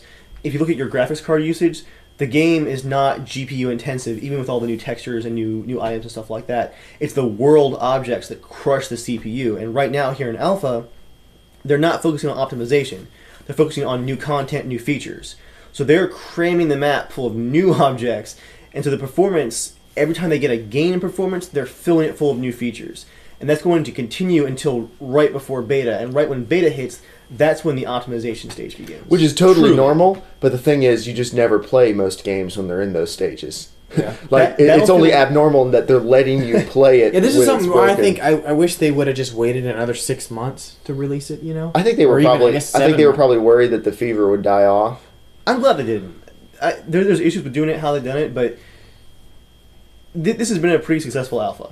in my opinion. The game is very stable and very fun, and a lot of people have been really enjoying it. And I think that's... Well, the glitches are pretty bad right now. The glitches are bad. The glitches are bad. Yeah, but not. I would not say that bad. if Dean left tomorrow, I would be upset that the game wouldn't be finished because I think the concept of what DayZ could eventually be is pretty cool. I would be really bummed about that. But if I think about it, I spent $30 on standalone. I spent $20 I think to get Arma 2. I think I got on a sale or something. I've played the game for almost 2 years now and probably 500 hours for about $50. And there's only one other game that's ever come close to that, and that was Age of Empires. Well, Age of Empires I played more than that because that's like the only game I played for years. So I would be upset, but I don't think I'd even be able to say I didn't get my money's worth. I just didn't get as much as I thought I was going to. If he left tomorrow and the project shut down, which is not happening, but, if, let's say those titles were correct and he was, like, just skipping out, you could assume that the game development would change if that happened, I still don't think I would be upset in the long term. I would be happy that someone came up with this concept that I got to play. I would just be bummed. I don't think I'd be mad at Dean so much. I'd just be bummed it would never reach the potential of what it could. And that's probably why people got so emotional over the headlines, is because there's 1.5 million people who, I believe the majority of them, are very invested in the concept. They want DayZ to succeed. Mm-hmm. And they're truly excited about it. But the proximity to it going alpha, Well, and then that article coming out, that's just, It's bad timing. to me, it's bad PR. You have to expect people are going to be upset, even if they know the whole story. They're still going to be upset because it looks bad. It looks like, oh look, he just got paid. See ya. That's what it looks like. It does. I'm look not like saying that's what's going to happen. It's happened before, too. Right. Yeah. There's a precedent for even zombie survival games of the past several years. There's a precedent to take the money and run. Yeah. Like People you said, been hurt once. Dean, they don't seem like the type of studio to do that, and Dean doesn't seem like the type of guy to do that. But we don't know him. You never know. But it doesn't. He seems like he's suffered enough to make this game happen that he's probably not going to do that. But you never know when he could just decide he's had enough and he's taking his ball and going home. Yeah, I think there's like a give and take for now. People are just feeling like, oh, I need to be on Twitter and be in Reddit and answering all the questions with the fans. And then you see time and time again, like every last one of the developers that do that get crushed. Well, they just get so depressed. I'm like, I love the way Gabe Newell does it with their games. Is like, he answers questions. He but never gets really crushed. Talks about the games. People just worship him. He's kind of an anomaly. Yeah, but the thing is, they also don't go. I mean, they're not they're player feedback, but in very specific cases. But then they leave it alone for a long time. They don't just like every single day because people get used to it. Oh, it's candy every day, and then where is it? He just Where's doesn't answer questions. Yeah. So when's Half-Life 3 coming out? Yeah. Well, we have a new Steam box coming out soon. It's actually going to be amazing. Let me tell you about that. Well, here's what I'm And wondering. here's a code for you, too. Enjoy that. Friend. Developers 20% off any game in the store. Developers do That's leave the games before the lifespan of the game is done. Like DICE was working on Battlefield 4, like their main project leads and stuff, while Battlefield 3 was still being played by millions of people. So, there is a accepted point where developers shift to their new project. But those are AAA developers. This is a grassroots. I was going to ask, do you think there is an appropriate time? And if so, when would be the appropriate time for Dean to move on? Even if it was just he wants to move back home because he misses his family. Like, even if you took away the whole game development thing, when would you be okay with him leaving? Well, it just really has to be the way he says it. Like that's really the biggest problem. Says it like, nicely. yeah, Feels like okay. for me, I was just pissed off the way he said it. I'm like, are you not thinking? Like, dude, people watch you. Not everyone follows your freaking Twitter, your Facebook, everything to find every single detail and then piece it together. Because even the articles he said earlier, they're not all just 100%. You got to read this article, then like 6 months later this article, and then you piece it all together. He needs to say, hey everyone, I've been working on this thing for the last 3.5 years. I've been modding it. We have a really awesome, solid plan for it. I've learned a lot about developing this project, a lot of things that I see as flaws, but this is going to be an awesome project. But in about 6 to 8 months, I think it's going to be really close to being finished, what I want to see done, and I'm excited to work on another project. So it's something like that. Well, I think what he would need to explain to people, to a lot of people, Dean Hall is DayZ. Well, and what he needs to explain to them is, hey guys, I'm a programmer. And what Dean is worth is his idea. That's what's special about Dean. Well, that's the So thing. he needs to explain to people, guys, once it gets to this point, I'm just like, I have nothing else to I'm just give the another project. programmer Like, on I'm the just team. another programmer. I can't make the game any better. We have awesome people that are making the game better, but honestly, they don't need me. And so this is why I'm going to leave. Like, I've given everything I have to give to the project. I can't make it any better with my involvement. So now I'm going. But I think, again, a lot of people know if Dean leaves, like, I think a lot of people see it as like it's Dean and 3 other guys sitting in a room cranking DayZ out. It was for a while. Which it was for a while, but now, I'm assuming they're setting it up so when Dean leaves, there's a team of 100 people or however But big. also he's I've got a leaving quote with here. Okay. he's also leaving and saying these comments as tiny little itty bitty patches come out where it's like, yay, my arm got fixed. It's not going through a wall, or like. I think for me it's dumb fixing. Like, yeah, it's important, but it's so far off from the game. People going, hey, I think this game is actually done, and now we can just play and enjoy it. It's like, hey, I'm thinking about leaving. I'm like, when? Okay, there's no hunting, there's no fishing, there's no building, there's no tents, there's nothing that even closely resembles what the mod had back in the day. Yeah. All we have is a slightly more polished DayZ with some new features and stuff, but nothing massive. Nothing. It's still a foundation insanely at this big. point. It's a very, very strong foundation. Yeah. They've taken the right path by taking the time to do the non, like, ooh, wow stuff first. The new inventory, the new graphics features, the new areas on the map that they're laying the foundations for. The ooh, wow stuff is coming. It's just that right now it's just the foundation stuff. Yeah, because I mean, Well, like, that's the thing. If you don't have the ooh wow stuff ready, that makes it Then should even you worse release for your. it? That makes it even worse for your developer to say, by the way, I'm leaving. It's true. It's bad timing. because I mean, like, I would easily take no more cities, just the same exact Chernarus, but the game was like really smooth. Everything worked better. Like, you could switch a weapon, your character wouldn't go like glitch around and get it I out. would cut the map down to a quarter of its size. Take the northeast, southeast, whatever corner of the map, cut it down, like, so your optimization goes to the roof all of a sudden. Cut it down and get the rest of the features quicker. I'm saying, like, Take my map away. I'd be fine with that. Like, that's Because I mean, like, the details in the new game are like, okay, yeah, your optics can get broken. I would easily ditch that for a later update at the end of the year, but have something that works smooth. Yeah, there's feels some, like a there's newer some game. random I think- things that. Yeah, it's like, yay, okay. I think that's they're great, implementing new stuff when it's the most convenient time to do it, not when it makes the most sense. Things are compartmentalized. To That's how us, it like, works. because we don't understand, like, why are they dropping shotgun ammo in game? There are no shotguns for 2 weeks. I'm sure at the time it made sense. They wouldn't be like, well, let's just give them the shotgun shells because we can. Yeah, I'm sure it made turn sense, that off like, somehow. Yeah, but it's like, but it why might have have been like, shotguns in the game? it makes sense to do it now, like, for development. We've got these weapon spawns coming up. This is all the ammo spawns we'll need for the first 6 months of the game. So we're going to drop all these in at the same time. They're doing things that make sense for development, not necessarily for the public. But Which they say, like, this game is buggy. This game is like messed up. There's It is things that not. don't make sense. And Dean said, and he's I hope people who don't want to play a buggy, messed up game, I hope they don't buy it. But the thing is, so many people are excited, they don't care. But here's the thing. I think that the problem with is that because some other games in the past have been alpha and have come out and been really good right off the bat, they don't feel like alpha. Some games just feel What really games- well. what do you like, think like about even like that particular- was it the prison bro? Was it like I feel like Prison Architect? Yeah, like I played it. It felt like it was finished. Like I didn't. I mean, That's like, such a simple game, though. That's not I'm really a saying- fair it's- comparison. Yeah, but I'm saying it. Well, no, it wasn't that simple. I mean, Compared there to was a lot of DayZ. details. It's single player for one thing, and that's a whole different beast.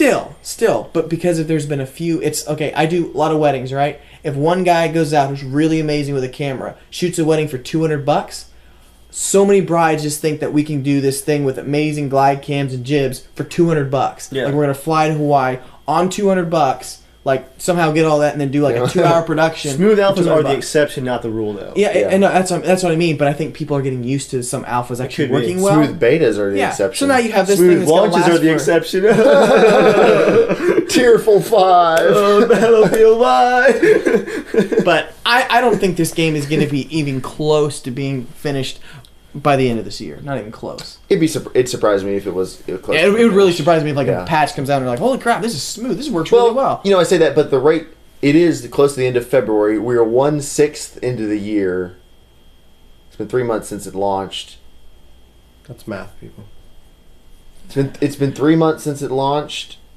We have 11 months to go, 10 months to go. So what do you guys think is feature complete for you? that you think if it ended there, or the features Working you'd be vehicle fine? system, including maintenance and dismantling and modifying, and then a base system of some kind. They've talked about whether it's instant or not. You need to have a home base, and they've talked about doing this. So this isn't me just wishing for it. Yeah, I know, something I've you heard. can fortify somewhere where you can meet up with your friends, keep stuff, yada yada yada. In-game communication system. He was talking about underground things too, like that was for the Yeah, basis. so- yeah, that was for the okay. basis.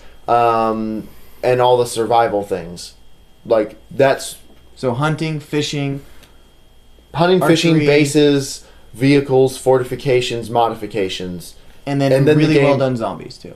and really well done zombies. With Pathfinder. Whatever that looks like. Yeah, and then honestly, I think the zombies now aren't bad. If there were a lot They're more of bad. them, except for the clip, not the clipping through walls, but when they see you and like come after you, I think that part's pretty good. That's How- way how- better how than they- mod. dude, They seem like 2006 era like development. Go back and play the There's- mod though. Oh, dude, I know that. Like, they were Okay. terrible too, but it's just that they were hard, so they were more fun. No, Because they they're- were just they're- obsessive. No, they were bad hard in the mod because That's what I mean, like they bad. would just like, come at you sideways. Yeah, they like just you kept just couldn't running, hit so them. it was like insane. So for that it was more fun because they would just interact with you more. I think other than clipping through walls, like all the clipping collision stuff, I think the zombies aren't. If the zombies randomly lurch at you, they're just like they do. You don't know when they're gonna do a jump. It's The not attacks smooth. need, It's- need to be The smooth. attacks to be Yeah. smooth. I mean, as far as their overall AI behavior, I think them finding you, seeing you being able to lose them and stuff, all that's pretty good. I'm actually pretty happy with most of that. So at what point are they going to start working on collision stuff? Like, Oh. you shouldn't be clipping through walls and getting stuck for Zombie 20 collision minutes. or overall? Well, collision? overall you say collision. that in Battlefield 3, 6 months after release, I was able to accidentally glitch below whatever. What's the one map with the death corridor? In Battlefield 3 or 4? Yeah, Locker- Battlefield 3. Locker room? Battlefield 3. Oh. Death Corridor. The golden hallway, golden lights, rain, outdoor map, city street. You know what I'm talking about. I can't The- believe I'm forgetting the name. the market map. The market map. Yeah, yeah. I was able to accidentally glitch below that map and run around shooting people. Like, I've done it in every Grand Theft Auto That's pretty game. fun. I've glitched and fallen through the map. So I don't know if you can make a game that big where you No, can't it's not- glitch, it's not but there that is an it's endemic perfect. problem now. You can glitch through You most can of the glitch- buildings in the glitch game. anytime you really want to. Yeah. So I don't know. Have they said? I Okay. assume when the zombie I mean, you're talking glitching about gets features, fixed, player glitching. What's the will actual too. question? The The clipping when is through that going to be? everything. When is that going to be their big focus? zombies clipping? No, no, no. And like, people. Just in People, general, yeah, just people. I'm assuming those are related. Players are going to be fixed, hopefully in the next hotfix. They have 2 programmers working on that right now because people are actually glitching below the hangars right now and camping people at the airfields. Of course they are. Because people suck. Just generally, people suck. I hate people. Gamers are douchebags. But But on the plus side, if there's any hole anywhere in the game, the gamers will find it instantly, and they'll know that people are exploiting it exactly. instantly. And But I mean, it is and a feature choice still means all new sound effects, all new UI, Mhm. all new like. Well, menu no, system. the UI is new. No, I mean they're actually gonna add like graphics to it. Oh, It's still okay, like okay, the okay. developer Yeah. version. The Well, it's zombie not bad, in clipping, my opinion. the reason that they didn't try to do like any kind of halfway system is because it would hurt the server performance too much. They want to have a carefully crafted system. I think I was talking about this earlier, where the pathing for the environment, the world, Oh, you told us, yeah. meshes with the pathing. That it has to be carefully, like in the Left 4 Dead games, the pathing has to be carefully laid out for the game to make use of and for it to all work together. I mean, I don't mind zombies going through the wall. It's just I it's do. actually kind of funny. I mind it a lot. I might. I because just when you don't go, like when you go getting hide in a stuck. building. I don't like getting I don't like them popping through. I mean, yeah, like, that's annoying. midway through the building. That's like if you're looting a barracks You at a hear a military growl. base, and you're all the way in the back, and you've shut the door. As far as I'm concerned, if zombies are anywhere, they could be smacking at windows or smacking at the front door. They shouldn't pop through the wall and come at you. I think that's a serious gameplay issue. I've been hit by a zombie while on the second floor of a house, and the zombie's below me in the mesh of the house on the first floor. He like hit me like up through the ceiling. But that's not game. That's not game breaking though. That's just really It's annoying. I mean, It's it just can kill- annoying. It's it can unfinished. kill you, but it's not game breaking. but getting stuck in I buildings spent is game 20 breaking. minutes in the wall. Like I could see through the wall, Yeah, and it would he look didn't- like I he was wasn't even like walking. running against the wall. Like he walked over this like pile of rubble. I where just there's- turned the wrong. I just in the turned. apartment where the ladder goes up. We- He turned around and instantly he's behind the wall. And I wonder if that's something that'll be fixed when they fix the rubber banding, which is something that's Desync supposed makes to be. it much worse. Because that can be you might not be able to walk through the wall, but if you're walking and then the game desyncs you 5 feet to the left, well, there's no collision once you're on the other side of the wall. Why would they have it was collision that there? because the way I got out, it was just like ramming through a wall and finally Ramming, I got through. and maybe the desync happened and accidentally put you 5 feet farther forward. I think that is what it is, because that seems to be when it happens, is when desync is the worst. That happens more often than not, because I've gotten stuck in quite a few things. I've played enough DayZ now, like I've gotten stuck in things all over the map, and it seems to be when the desync is worse, I get stuck a lot more. So it could be as simple as if you fix the desync, you won't be rubber banding through stuff as much, and there just won't, so maybe you'll go from 10,000 glitch spots down to like the worst. So do you think they're going to 30. get the desync and all that kind of stuff working just fine by the end of the They're year? in the next experimental patch. They're working on breaking down, like I was talking about earlier in the car. Too much talk off the podcast here, guys, for Dave. Talking about they want to crush the amount of bandwidth that DayZ is using, because like Arma 2 right now, this game uses like 6 times the bandwidth that other games use, and it's causing packet flood protection on a lot of people's routers, and that causes huge amounts of desync and a huge amount of server overhead. It makes it more expensive to run. You have less players on the servers, just not a good thing overall.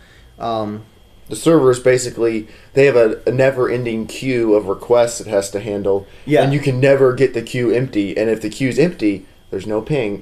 Basically no ping. When the queue fills up, ping gets worse, desync gets worse. So my question is, all their new features, deer or whatever the crap they add for hunting, fishing, physics, like if you hit a zombie and flap down, I feel like that's just gonna be like, yeah, we got decent, like working fine. Then we add physics. Oh, it's crapped again. That's why we haven't had physics yet. Is because they don't want to do that. They don't want to release it and make current problems worse. In alpha, you do constantly want to add features, and it is going to occasionally make things worse. But you don't want to make it like, okay, now everything's totally broken. Yeah. A big part of the desync is actually the inventory right now. The game is checking every item in people's inventory way too often and constantly syncing it through the server way too often. And that makes it actually much worse with containers. The reason that Daniel lags us so often is because Daniel always has like 4 containers in his backpack, which has like a tree system for the inventory. So the game is like checking containers, checking inventory, checking backpacks, and then syncing that with all the players in his vicinity in his network bubble, which is all of us. So then he desyncs. Why does it do that? I mean, you can't. It's not like you. It's anti-duping. It's not so much anti-duping. There's some code for that. Why doesn't it check just as soon as you press inventory? Right. It's a matter of syncing. Actually, that's what Dean's doing next. Is they're working on making it so that It's not that why it doesn't do it now. They just haven't done that yet. So they're going to do it more on demand than just constant. What we should do is get 30 people all at once and press inventory. Crash. You can do it. You can Actually, do it, yeah. Actually, the Berezino bloodbath. You guys missed out on this because you were on the other side of the map. Running. We crashed 2 servers because we got over 30 people into Berezino In the same network bubble, and they were all in the totally same network geared. bubble, and everyone was geared up, and it could not handle it. The first time we thought maybe it was just a server restart, but we crashed it twice until we moved to a server that must have had more overhead. Had more overhead. So that's totally a problem right now. I mean, that's and what you were saying, James. That's actually the solution. Is what they're going to do is they're going to have a system where it checks your inventory, syncs it, and then waits for an update from the client that says, "Hey, my inventory actually changed." So when you're chugging across the map, Well, even if you open your inventory, I mean, you're not always opening your inventory. If you run next to somebody, oh, you guys don't always open your inventory. I mean, and you just might be check your running and be inventory. like, "What's in my even backpack?" if it only Inventory Tetris. even if it only checked when you opened your inventory, even if you didn't change anything, that'd be a huge improvement from Right. the current system. Which is just So- constant. Right, which is just all the time. For Like, you, for someone else. No. The game is always checking right now. Oh, Even if yeah. you never open your inventory, I do I don't too. think it's much of a change from the game. the game is not checking every time you open yours. It's like, I actually- okay, that's a These little are excessive. I actually check my inventory more often than the game's code does. I'm like, no, DayZ, don't worry. I Dave's got like this typing messages to the server. I'm sorry, you need to catch up here. I've got. covered." I moved some loot around. You realize and I picked up that receive. magazine, right? Huh? You saved it? You save it? Okay, good. but yeah, so that is something like with a lot of things. It's not that you can say like, why haven't they fixed that yet? It's not because they can't fix it or anything. It's just they've got a big long list of why haven't they done this yet, and they're just working through them. And actually, you say they're little fixes and stuff. Most of their patches have like 30 or 40 line items of stuff, whether it's new features or bug I don't fixes. mean they're. I mean, of course They're significant. They're big, but I'm saying noticeable ones that are just like, Gotcha. oh, the game's really different. There's usually 1 or 2 noticeable features, and then a bunch of tiny little things, little fixes and stuff. But yeah, there's usually only 1 or 2. Like the first couple weeks, think about how different the game is now. Actually, when it released, the first couple weeks, weather was broken 100%. I'm more thinking within an hour. I'm thinking about things that actually really affect gameplay. Within an hour, you and all your friends could have M4s with 200 rounds of ammo and like basically full military kits. And so it was a war zone.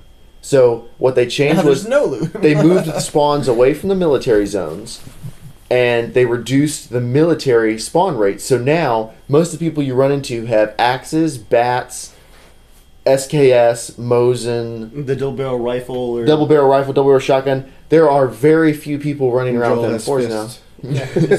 There are very few M4s running around, and because you can't respawn at a military loot zone like you could before, the game actually plays way less DayZ deathmatch now. Like it plays a lot better because it's so much less convenient to go get all that stuff now. So that is significant changes. It just didn't happen overnight. They changed the spawns, then they dropped the weapon spawn rate. They added another weapon, they dropped the rate a little more, and they're just kind of evolving it. So you're right, you almost never boot it up. Like when you boot it up and there are cars all of a sudden, the game is wildly different. There hasn't been one of those yet. But if you go back and play the game, if you could play it the way it was when it first released in December, I think you would agree that it's significantly different now. Oh yeah. Like I was telling Dave, I was like, it's stuff I can't wait to see. Like, these are like minor things, but for me, it's just like immersion breaking. But when you go like open a fence and it opens in front of you, just shoves you, slides you back away, like that annoys me. Just like open up, maybe go forward or like detect which way you're pressing the button. So open the door forward or backwards or whatever.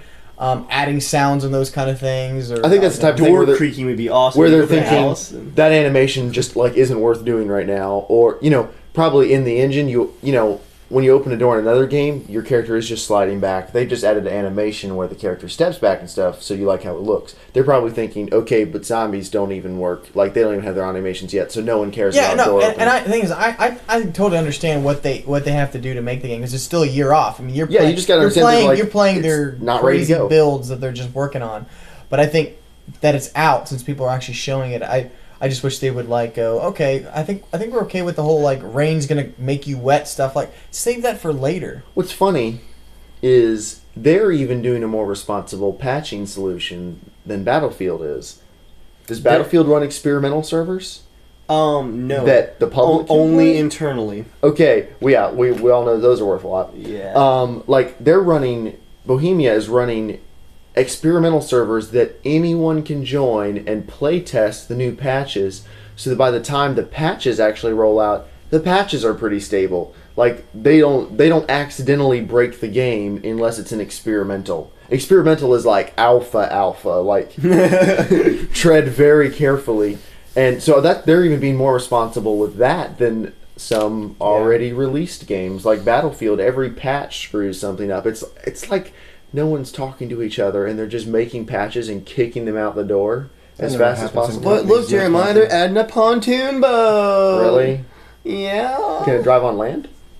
It probably will with the patch. I mean, that's actually kind of a cool idea, but it's not really any different than the labs. Much more exciting is the fact that in Naval Strike, Titan mode is coming back in the form of aircraft carrier assault. Okay, that's nice, but I'm just saying. Aircraft carrier's probably gonna wobble like this and just go up, look up into the sky. It'll make the screen shake. You get the aircraft carrier. All you'll hear is laws coming towards you. MBT laws. You don't can't miss that target. Okay, just the other day I was thinking a patch that would actually make me really want to play Battlefield. And I already said the one about if they just added raptors and dinosaurs into the map as a free DLC, just to thank people for still playing the game while it's been so buggy.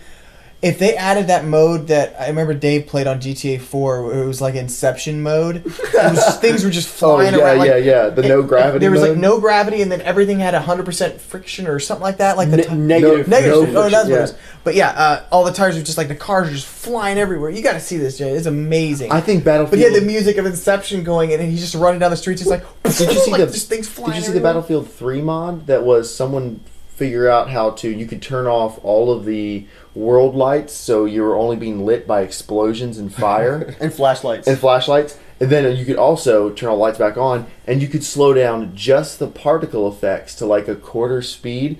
So you're flying along, you shoot something exactly, and it goes cool. That stuff was so awesome. I don't know where I'm going with that, but that'd be an awesome patch. I'd feel appreciated. I hope DayZ doesn't fix the floating body when they die. Because that's pretty I awesome. love the little send off. Because it's so rare when it happens, like when you get a perfect send-off nudge, where like when the person just cruises off into the great yonder. I'm never even upset They need when to that have happens. flammable bow and arrow, like flammable arrows.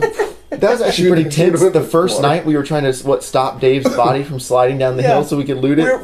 We were like huddled around it, trying to stop it between a tree, and it's like vibrating a little bit. We're like trying to loot his bag. Like, look at your stuff, Dave. My loot was trying to ascend to my body. I must To my become soul. reconnected.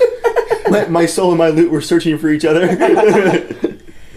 No, but I think They're getting loot back mates. to Rocket's thing, I just feel sad that I think he's gonna leave a little bit worse memory in people's minds of just saying that kind of stuff. I think he has no idea the way people perceive him, and I mean, even with my own film, with my Kickstarter, like I couldn't imagine if I just randomly messaged people and saying, and I didn't update them on what I've been doing the whole entire time, and just be like, well, I don't really think Norman's the best idea. I'll leave this in the hands of my crew.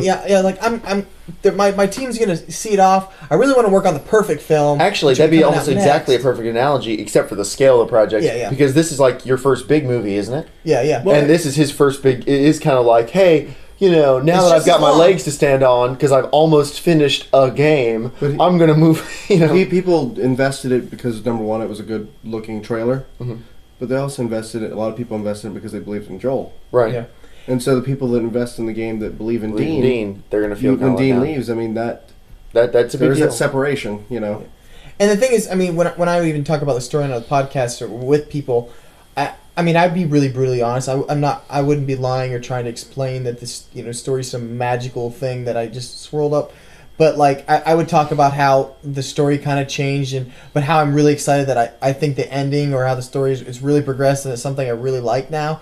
But people do know that, like, okay, yeah, I've learned some things. There's some shots I wish I could have done better in the start because it was a learning process. But he just skips past that and is just going, yeah, I don't think it's the best idea, and I think that is just that's like, how it comes across in yeah, that's what It's how it comes across, If you and don't part of know that him, is- so.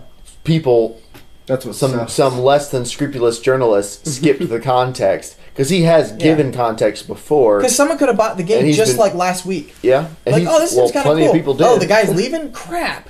What does that mean, Yeah. And I don't think he's thinking of that. I don't think he has someone to bounce it off like. But hey, but James, also for my you do film. need to put a good portion of the blame on journalists who are sensationalizing the story Clickbaiting. that was Oh, yeah. not really that sensationalist.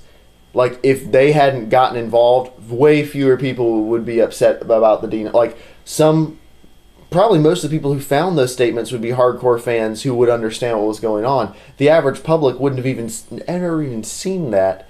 It's just like when some politician, some video leaks of them online, like cracking some slightly crude jokes at some speech they did like 8 years ago. Yeah, Like- behind the stage or something. That's maybe like an unfair thing to hang them by, like, yeah, but that's,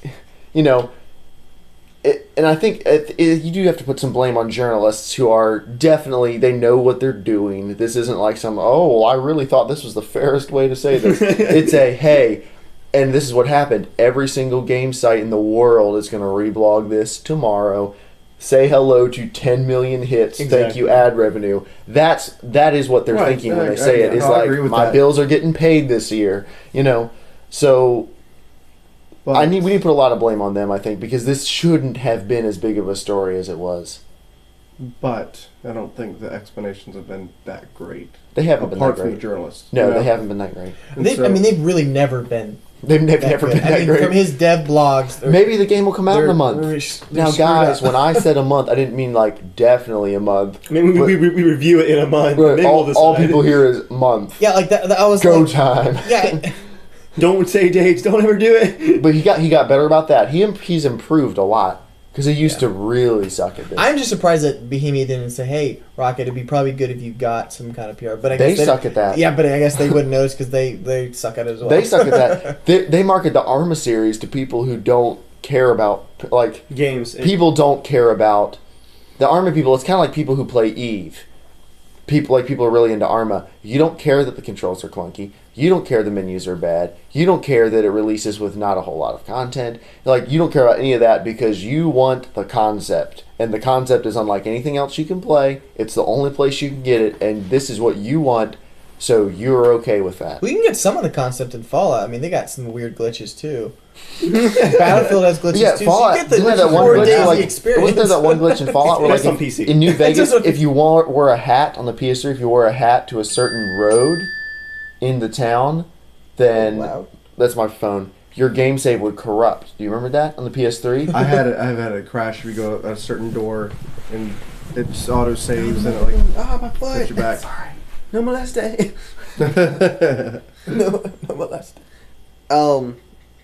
Going back to the questions about, you know, the choice of headlines on the articles and the fact that the public isn't going to watch these interviews where Dean's talking to interviewers. Actually, in some cases, there's a video a few days ago from the same person that wrote that article meeting like the whole huge new team in their new offices that's taking over and joining Dean in DayZ.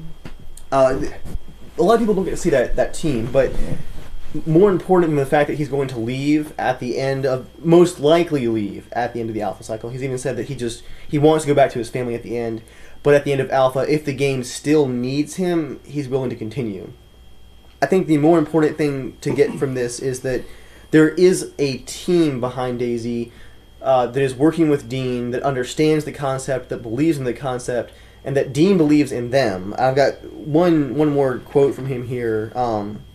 He said, I wish that these comments he posted on Reddit after the article went viral were more spread around, because it really clarifies a lot of things. But he says here, the greatest gift I can give the project and the team is a long-term vision and culture that would survive long after I am gone. If I've done my job right, I will forever change those involved in the project. That is leadership, to grow a team to a point where they no longer need you. Which is absolutely true. I'm proud of the people I've worked with. I'm proud of what they are accomplishing right now. And I'm proud to say that I can already see a day when I'm not Sorry. And I'm proud to say that I can already see a day when I'm not needed. That's very hard for me to accept, but I know that day must come. That day is good for the project. And that is true, I actually. agree. I in the leadership 100% agree thing. with that, and that's something we talked about. Is, you know, he could have said it so much more gracefully. Like right And there. then why- That was very graceful Why did right he there. put that in the but- dev blog that came out like the next day or like a couple days later? Like I was like, Because at the end of the day, he cares about developing the game a lot more than Exactly. he cares about managing his image. That's Right, why. but the big but, besides Joel's, the big but is that none of that needed to be said right now.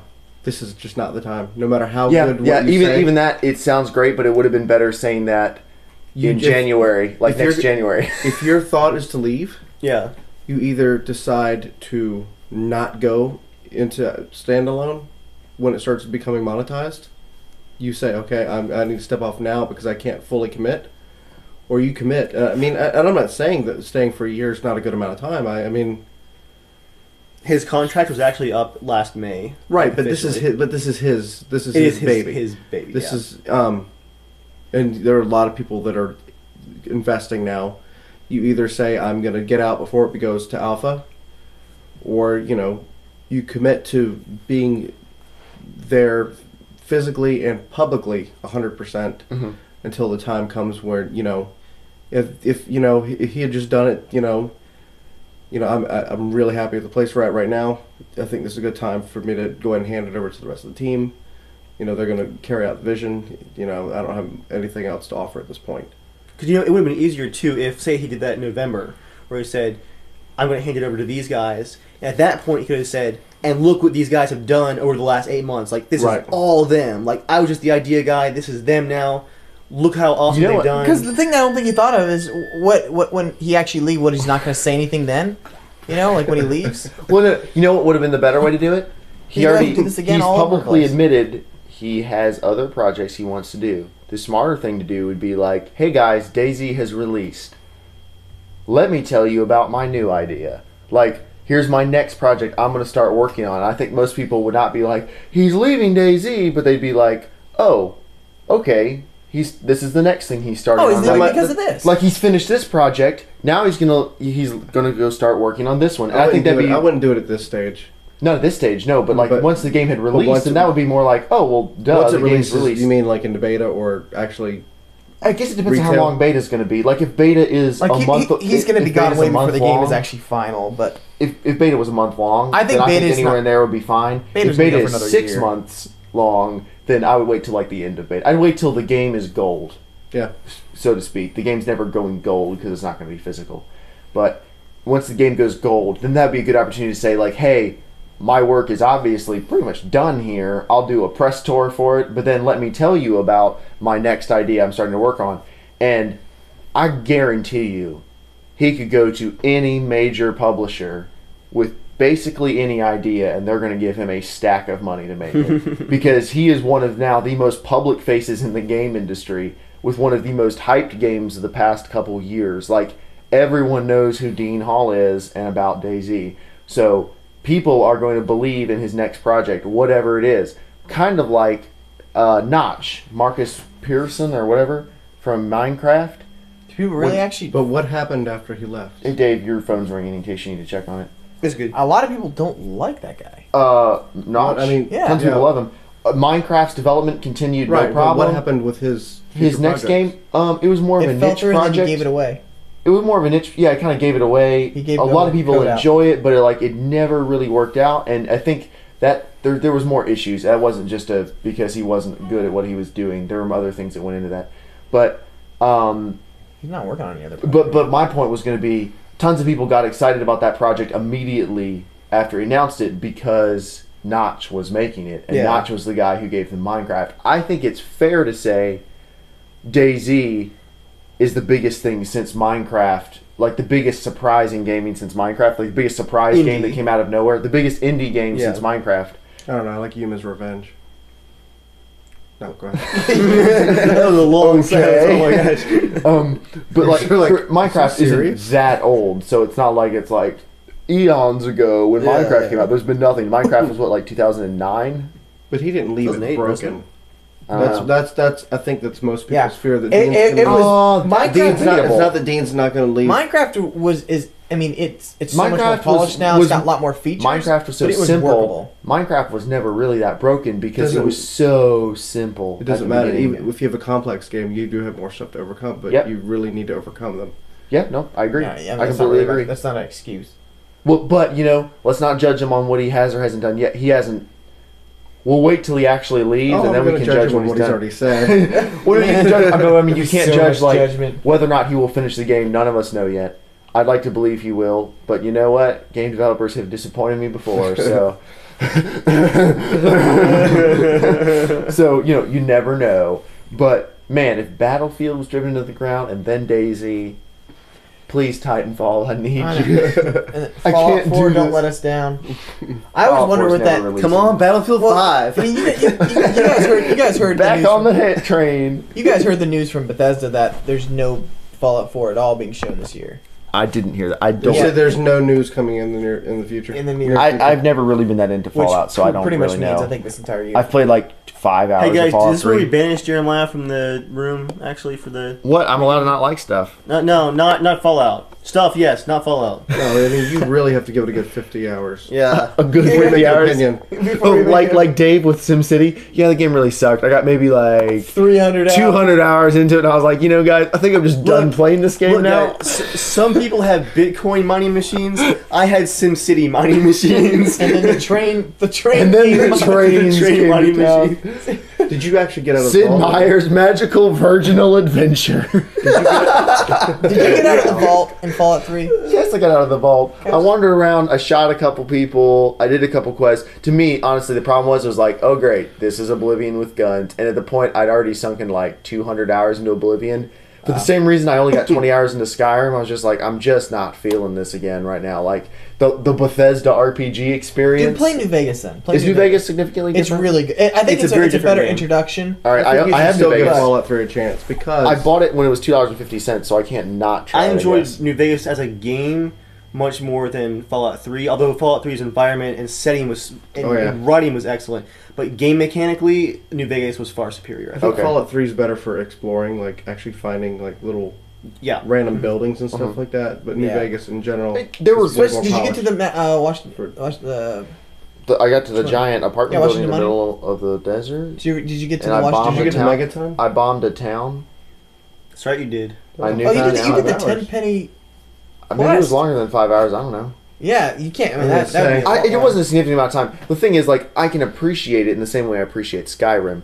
I Where, think like, you should just follow the I main play quest Skyrim and I can sometimes. see, like, oh my gosh, this world is so huge, so varied, blah, blah, blah, blah, blah. But at the same time, it's kind of a Bethesda RPG, and, like, once I've played enough of that, even if it's done in excellence, I just don't feel the need to play a ton more of that. But Did you listen to the radio much? in Fallout 3? Yeah. Not a ton. Oh, that's So that's part of the That's how you experience. play So the game. I mean, that's how you play the game. How would I know that? We are going to sit and watch you play. Here, gonna I'm make gonna you I'm gonna enjoy do a Twitch stream. Do that. Because everyone, There you go. everyone's looking forward to watching some New Vegas You're doing it streams. wrong. You're doing it wrong. Talk to this guy first. But New Vegas, can we all, or are we all okay Do with me trying New Vegas? Start New Vegas. Well, let me No, finish. We're not okay with you trying New Vegas. Let me finish Max Payne 3. I probably have 2 hours left in that, so that'll take me a couple weeks to get around to that. And then I've got a lot of footage to edit, guys. I've got like 5 DayZ episodes of footage. I'll probably condense it down to like 3 if I can. I've got so much. What would be the worst game you would that could come out as alpha, like an early alpha game? Half-Life 3 would. It's like it's 2.5 hours of like, dude. Imagine levels are like blocked out with like white temporary shapes. You have like a few high-res characters, and it would break every sales Like 18 record on frames a Steam.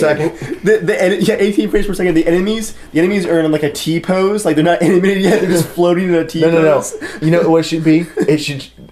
It should be $60 for early access to Half-Life 3, I'd and the pay it. entire game is just an overly round Gabe Newell cartoon where all you do is move him around and catch the falling money in his mouth, and that's it. And like and the game never stops. There's no score, and you can never beat it. The saddest part is that would be the worst thing because I would want to buy it so bad. That wouldn't crush your spirit. That would crush your soul. Yeah, like it's just sitting there going. You see the logo, looks amazing. You buy it like nothing. You can't even barely play it. Like it just breaks instantly, and you're just like, Get off what? the poster here, man. You find it's running on the Half-Life 2 engine. It's Arma. Shoot. They can make it look pretty good. No, they would. We switched over to the Arma. 9 years virtual later, reality yeah, engine. that'd probably piss me off. But hey, look at Titanfall. Same engine as Half-Life 2. Titanfall looks awesome. Yeah. More importantly, Titanfall Half-Life runs 3 awesome. Half-Life 3 is gonna have to you blow expect my them to build a mind. new engine with this But game. Half-Life 3 needs to be the next Crysis, pretty much. It needs to set the bar Because again. Crysis was the most graphically impressive thing since Half-Life 2, and Half-Life 1 was like the most graphically impressive thing since whatever. So if they release a Half-Life 3 and it doesn't blow your mind, then they failed. Yeah. I just bought Half-Life 1 on the PS2. Found it. Why would you... I've given up trying to Because understand. it was like 30 cents. I want to go back and try it. 30 cents? Where was that? eBay? GameStop has all their games. For 30 cents? Not maybe it was. Well, I guess- maybe that was like $1 or something. I guess if they find an original all our PlayStation game, what are they all going our to do with PS2 that? games are 75% off. Oh, okay. I'll keep that in Anyway. mind. I'm stocking up on the classics of 10 years ago. Hey, I don't know if this, maybe one. this is the last thing we were talking about, but did you guys hear about the random? I forget what game. I think it's Wolfenstein that comes out soon. But did you hear what alpha or beta that's coming out with it? No. Oh, I Doom heard. I can't 4. remember. Yeah, Doom 4. Or If you sign but up, it's, if you it's buy just the called game, Doom now. you're signed up for the Yeah. beta. Another It's not- reboot with no number on the end. Really? I think they should remake all. I think games. that's fine. I think that's fine Just like because the movies. Doom 3's story was pretty crappy. It wasn't that amazing of Yeah, a it was. game. I think it's fine. And you to know, they need to come out with a new introduce it. Doom because they've got Unreal Engine 4. But It's true. And if you guys remember, Doom 3 came out around the same time that Half-Life 2 came out. Wait, So I'm just hoping Doom's not that, on that UDK. Doom coming out. Joel, you'll take any I little will. wow. I will take anything. You were like him with DayZ's release. Where's You're like, the Mom will take guys, anything. Where's you the don't Half-Life 2 understand. BFG edition? What? Doom, Where's the Doom's Half-Life 2 not, BFG edition? Gabe is a Gemini, and this is the year of the Doom Gemini. I don't Oh, understand yeah. how astrology works. This is the year of the Gemini, and he will bathe in the blood of the virgins under the full moon. We've already seen it in the stones, see? And that is logically the best time for Half-Life 3 to come out. That Oh, he'll game it. okay. The games you would like to see that haven't already been shown off at E3, or that you haven't seen at all. This E3 in June. Wait, so games that we don't know exist yet? Don't know exist. What games do you want to see? At E3. Half-Life 3? Any other Battlefront? game? Fallout Well, we know 4. Battlefront exists. Half-Life. Well, yeah, that's the thing. Is most of the games I know about that I want exist. So Okay, it's I mean, very like, speculation. I- I want a new Age of Empires. I want a would modern love to Age see of Age of Empires. Empires 4. But I don't want some stupid modern future thing. I want like old time. Yeah. a remake of Age of Empires, really. That Not would an be HD re-release. I want a ground full, up like, remake. That would be Keep all the awesome. sound effects. Physics because my and all that childhood kind of needs stuff, to be dude. intact. On the other hand, I want Sid Meier's Railroads HD edition. It's kind Even though the game's only 7 years old. It's HD-ish. Yeah, it is. That's Except for because you get one that comes without the screen See, tear. if you guys had played it, you'd know that. There was a I want to see Red Dead 2. Oh Yeah. yeah, dude! I heard a rumor on about. PC. And I want to hear that it's coming out on a platform that I own. That'd be nice. Well, you need to buy I doubt something that. before then. I doubt. I you might- used you're to own a probably wanna platform buy that a would run PS4 on- then. Oh, But yeah, my broke. PS3 broke. Hey, Stupid are you not going to post get a PS4 for Metal Gear Solid 5? It's coming out on the PC. Is it? I haven't Well, heard. Vengeance did. Ground Zeroes is. Ground Zeroes is like the Gran Turismo 5 prologue. Is Ground Zeroes actually coming out on PC though? I heard it did the other day. Everything I've heard says it is. Dave, can we get some confirmation on that? Thor. Metal Gear Resident Solid 5 Researcher. PC release. Everyone talked at once. All right, I heard. I Metal thought I remember Gear hearing Solid about it, but 5 come out on PC, yes or no's? I am consulting the Oracle. Slowly, one tap at a time. That game has. If you guys couldn't really tell, amazing any graphics. hotel room where 70% of the floor is beds is a nice hotel room. I feel like we could fit one more in here. We could fit Wall-to-wall two bed. more people in here if you think about it. Dude, That'd you're be gonna roll. awesome. You just get just Ow. one mega bed. Well, what happens if you start rolling over? You kind of push me out, I roll over. We like all like end up on that bed. Awesome. You do gymnastics in the room. How do you say the name of this developer? Is it Okami? Yeah. Wait, No, Konami. Konami? Konami? Konami says Metal Gear Solid 5 on PC, quote, not a priority, but, quote, could appear sometime. Magically by itself. Probably not then. No, Probably not likely. Okay, but then why would Revengeance? Because it's a different. It's not the new engine they're working on. I think Gotcha. I think it's Unreal or I don't know. Shoot, Yeah, well then would I platform buy... pusher. No, you know what? I wouldn't buy a PS4 for that. I would drive to my good buddy Joel's house and we'd stay up all night and eat junk food and play it together. You know what we should do? A friend of mine, his older brother, was always a big Metal Gear Solid fan. And when Metal Gear Solid 4 came out, he bought a PS3 for that game. He sat down, started playing it, did not get up until... He went to the bathroom, but he did not get up until he Thanks beat for the the game. clarification. It's a pretty long game. Dude, I Yeah, mean, it was like 30 hours. it's like watching 'Cause six it's not like- long movies. You can't speed run it, right? Because then you get to the hour and a half long cutscenes, and like there's no shortcut here. So no, I'll come play with you. Same thing with Uncharted. I mean, Chris drove to my house to play Uncharted 3. Drove from the place he lives to the place I live. I have a feeling it's going to be hard to go back to Uncharted 4 actually from Last of Us, only because I love the gun mechanics and just the movement in Last of Us more than even Uncharted 4. Where Uncharted 4 is a little bit more cartoony. You've never played Uncharted 4 because it doesn't exist yet. I know, but I can't imagine you're it's going talking to be about that you- much different than the controls of Uncharted 3. Like I don't know. They it's- can do a it's- lot with the new it's gonna be PS4 next gen. controller. yeah, maybe so. What was that? The That new emotions. game 1886. The Order 1886. That looks freaking good. Previews say not great so far. Really? Apparently, it runs like garbage. Well, I mean, whenever I don't know. Some more games I would like. like to see at E3. I would like to see a sequel to Okami, All which right. I've been pushing. I do want um, to try that game. Yeah, you do. I want to see Zelda. Well, that's actually gonna be shown, I think. There's another one that I really want to see. Balloons too. Ice Climber 2. Ice Climber. Why don't they do updated versions of Nintendo games like Ice Climber and stuff? They only do like the main one. Like, what's the balloon game I was playing? Yeah, because Nintendo really Dude, needs I was- to come out okay, with I more bought the NES games game about, of, more platformers a based on balloon. obscure characters. I just think they could. I mean, I think an actual really good game of Ice Climber could be awesome, actually. A really good game. No, of okay, Ice go on. Climber. And my idea that I had like years and years and years ago Mhm. pissed me off that Dean Hall actually wants to do a mountain climbing game. He said that.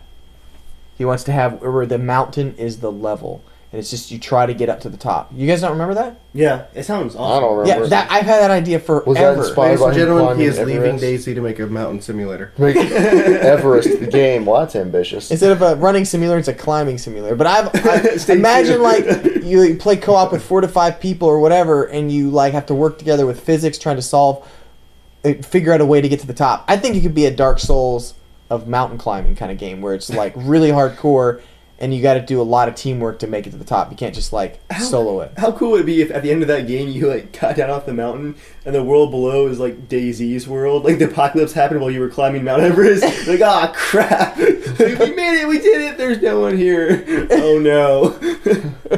Any other games? I want to see another Bioshock. I want to see where good they're luck. going. Good luck.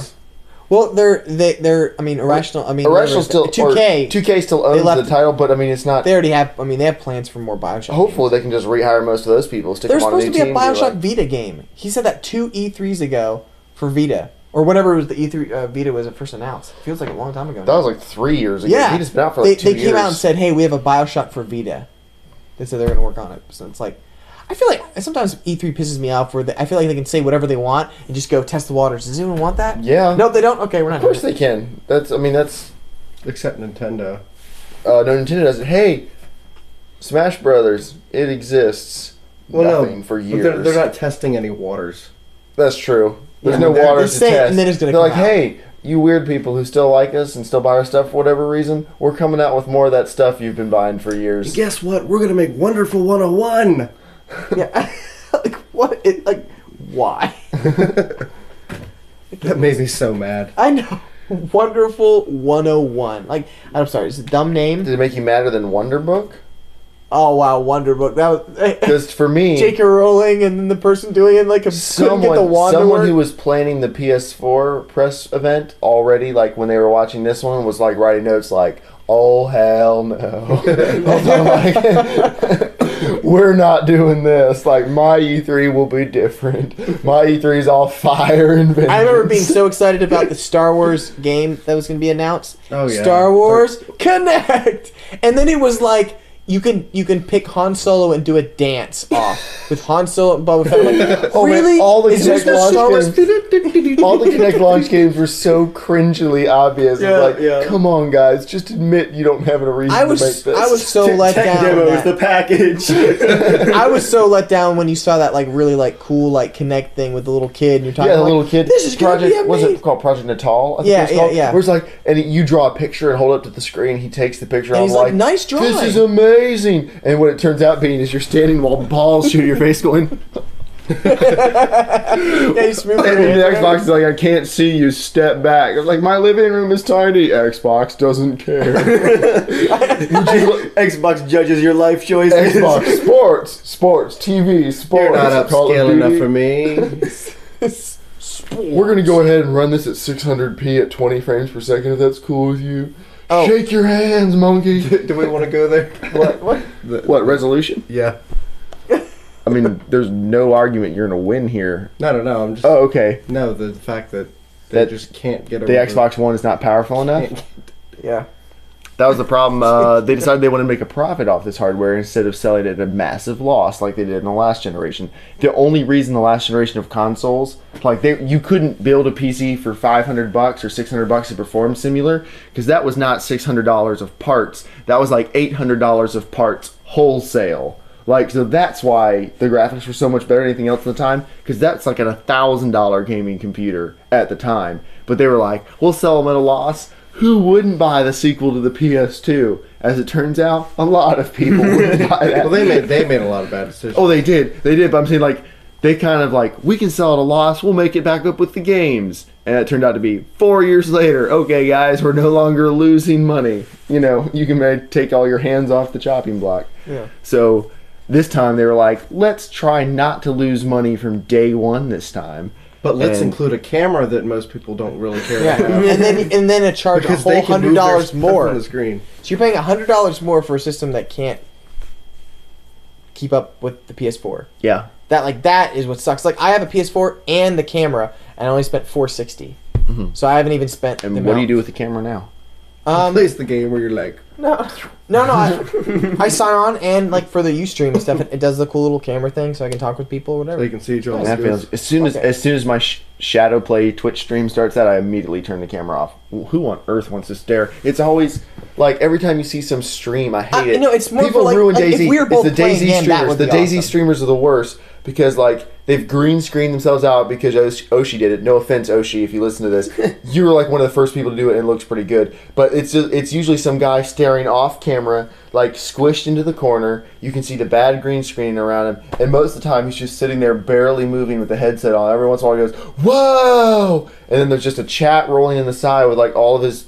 Like for some reason you need to take up 80% of the side of your screen, and then every time someone subscribes, it's like, awesome! Somebody gave you money when you're in the middle of talking to somebody like in game. It's just it's like an MMO. It'll be nice if you're playing a game together and you can see the other person you're playing with, like an actual friend. I think that'd be actually really because you can see people's reaction. I think that'd be really. It was not necessary. It wasn't necessary. The one benefit is that the way it tracks the controllers and where you're sitting and stuff, but that's novelty. Yeah. No, I know. I'm just saying. I think Joel it's gonna be cool. doesn't buy based on necessity. I'm saying it's gonna be cool down the road, like when James has a PS4 and we're both playing Fallout 4 at the same time because it's not a co-op game, but we're gonna play it anyways. Like it's co-op, we're gonna laugh at each other and look at. I think it's gonna be fun. It's gonna work really well. So my very last thing, and then we're actually gonna wind this down because with podcast ever. Yeah, we're at 1 hour and 30 minutes here plus what we 40 did. 40 minutes at home. Oh yeah. Plus 4 hours in the car. This is gonna be a that'll be a 9-hour separate episode. podcast. That'll be a separate episode. But But guys don't so talk. Oculus Rift, especially the new Crystal Cove version of it, like their new updated version of their prototype. Everyone who's tried it says, guys, this is it. Like virtual reality is happening this time. Very jaded games journalists come out of like those tech previews, like doing dogfighting previews, just basically slobbering, trying to get in line to buy one. Sony says they're working on a VR headset that's just as good. Do you think there is any chance that's true? That it's as good as Oculus Rift, and that they're going to release it, and that PlayStation will be able to drive it? Well, the rumors is they were actually going to try to show it off actually at E3 last year. When the PS4, but they decided to hold it back. I think they scrapped 3D because no one wanted it. Yeah, I think which is pretty amazing that they did that. I was impressed that they didn't talk about that crap. So what makes you think like 3D's gone? Because you know, it's not a crazy step that's unnecessary. Virtual reality, like no, but I think that's really different though. And it's bad if they can't.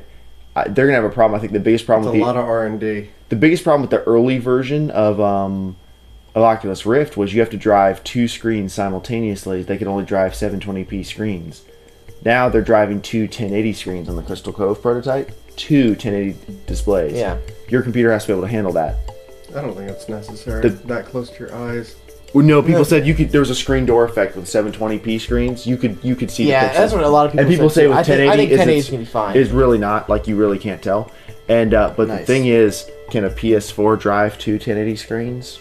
I don't know. Most of the time, it can't drive 1. I mean, I think they're going to need a lot more development on it. They're going to want to push it. So I think they could probably do it with a lot of development behind it, but it probably might be like a 900p thing. I wager. If that 2 screens though, 2 screens simultaneously, and some of the content on them is shared, but I don't know. Anyway, all right, we're gonna wrap the podcast down. Follow us online as usual at Casual Shenanigans, at Evil Viking, at JERMgaming. Don't care. CasualShenanigans@gmail.com to be a part of the show. Please go like and rate us on iTunes. Give us love in any form, like any way you see us on the internet. Any form. These guys can be helpful with that, actually, so we don't want to cast them to the side too quickly. What, to give you guys love? No, for other people, like, you can be love receptacles. Okay. Love receptacle. What's not the sexiest name? For? Joel is a great love receptacle. Anyway, point being, thank you guys for listening and watching, and we will see you all next time. Stay casual.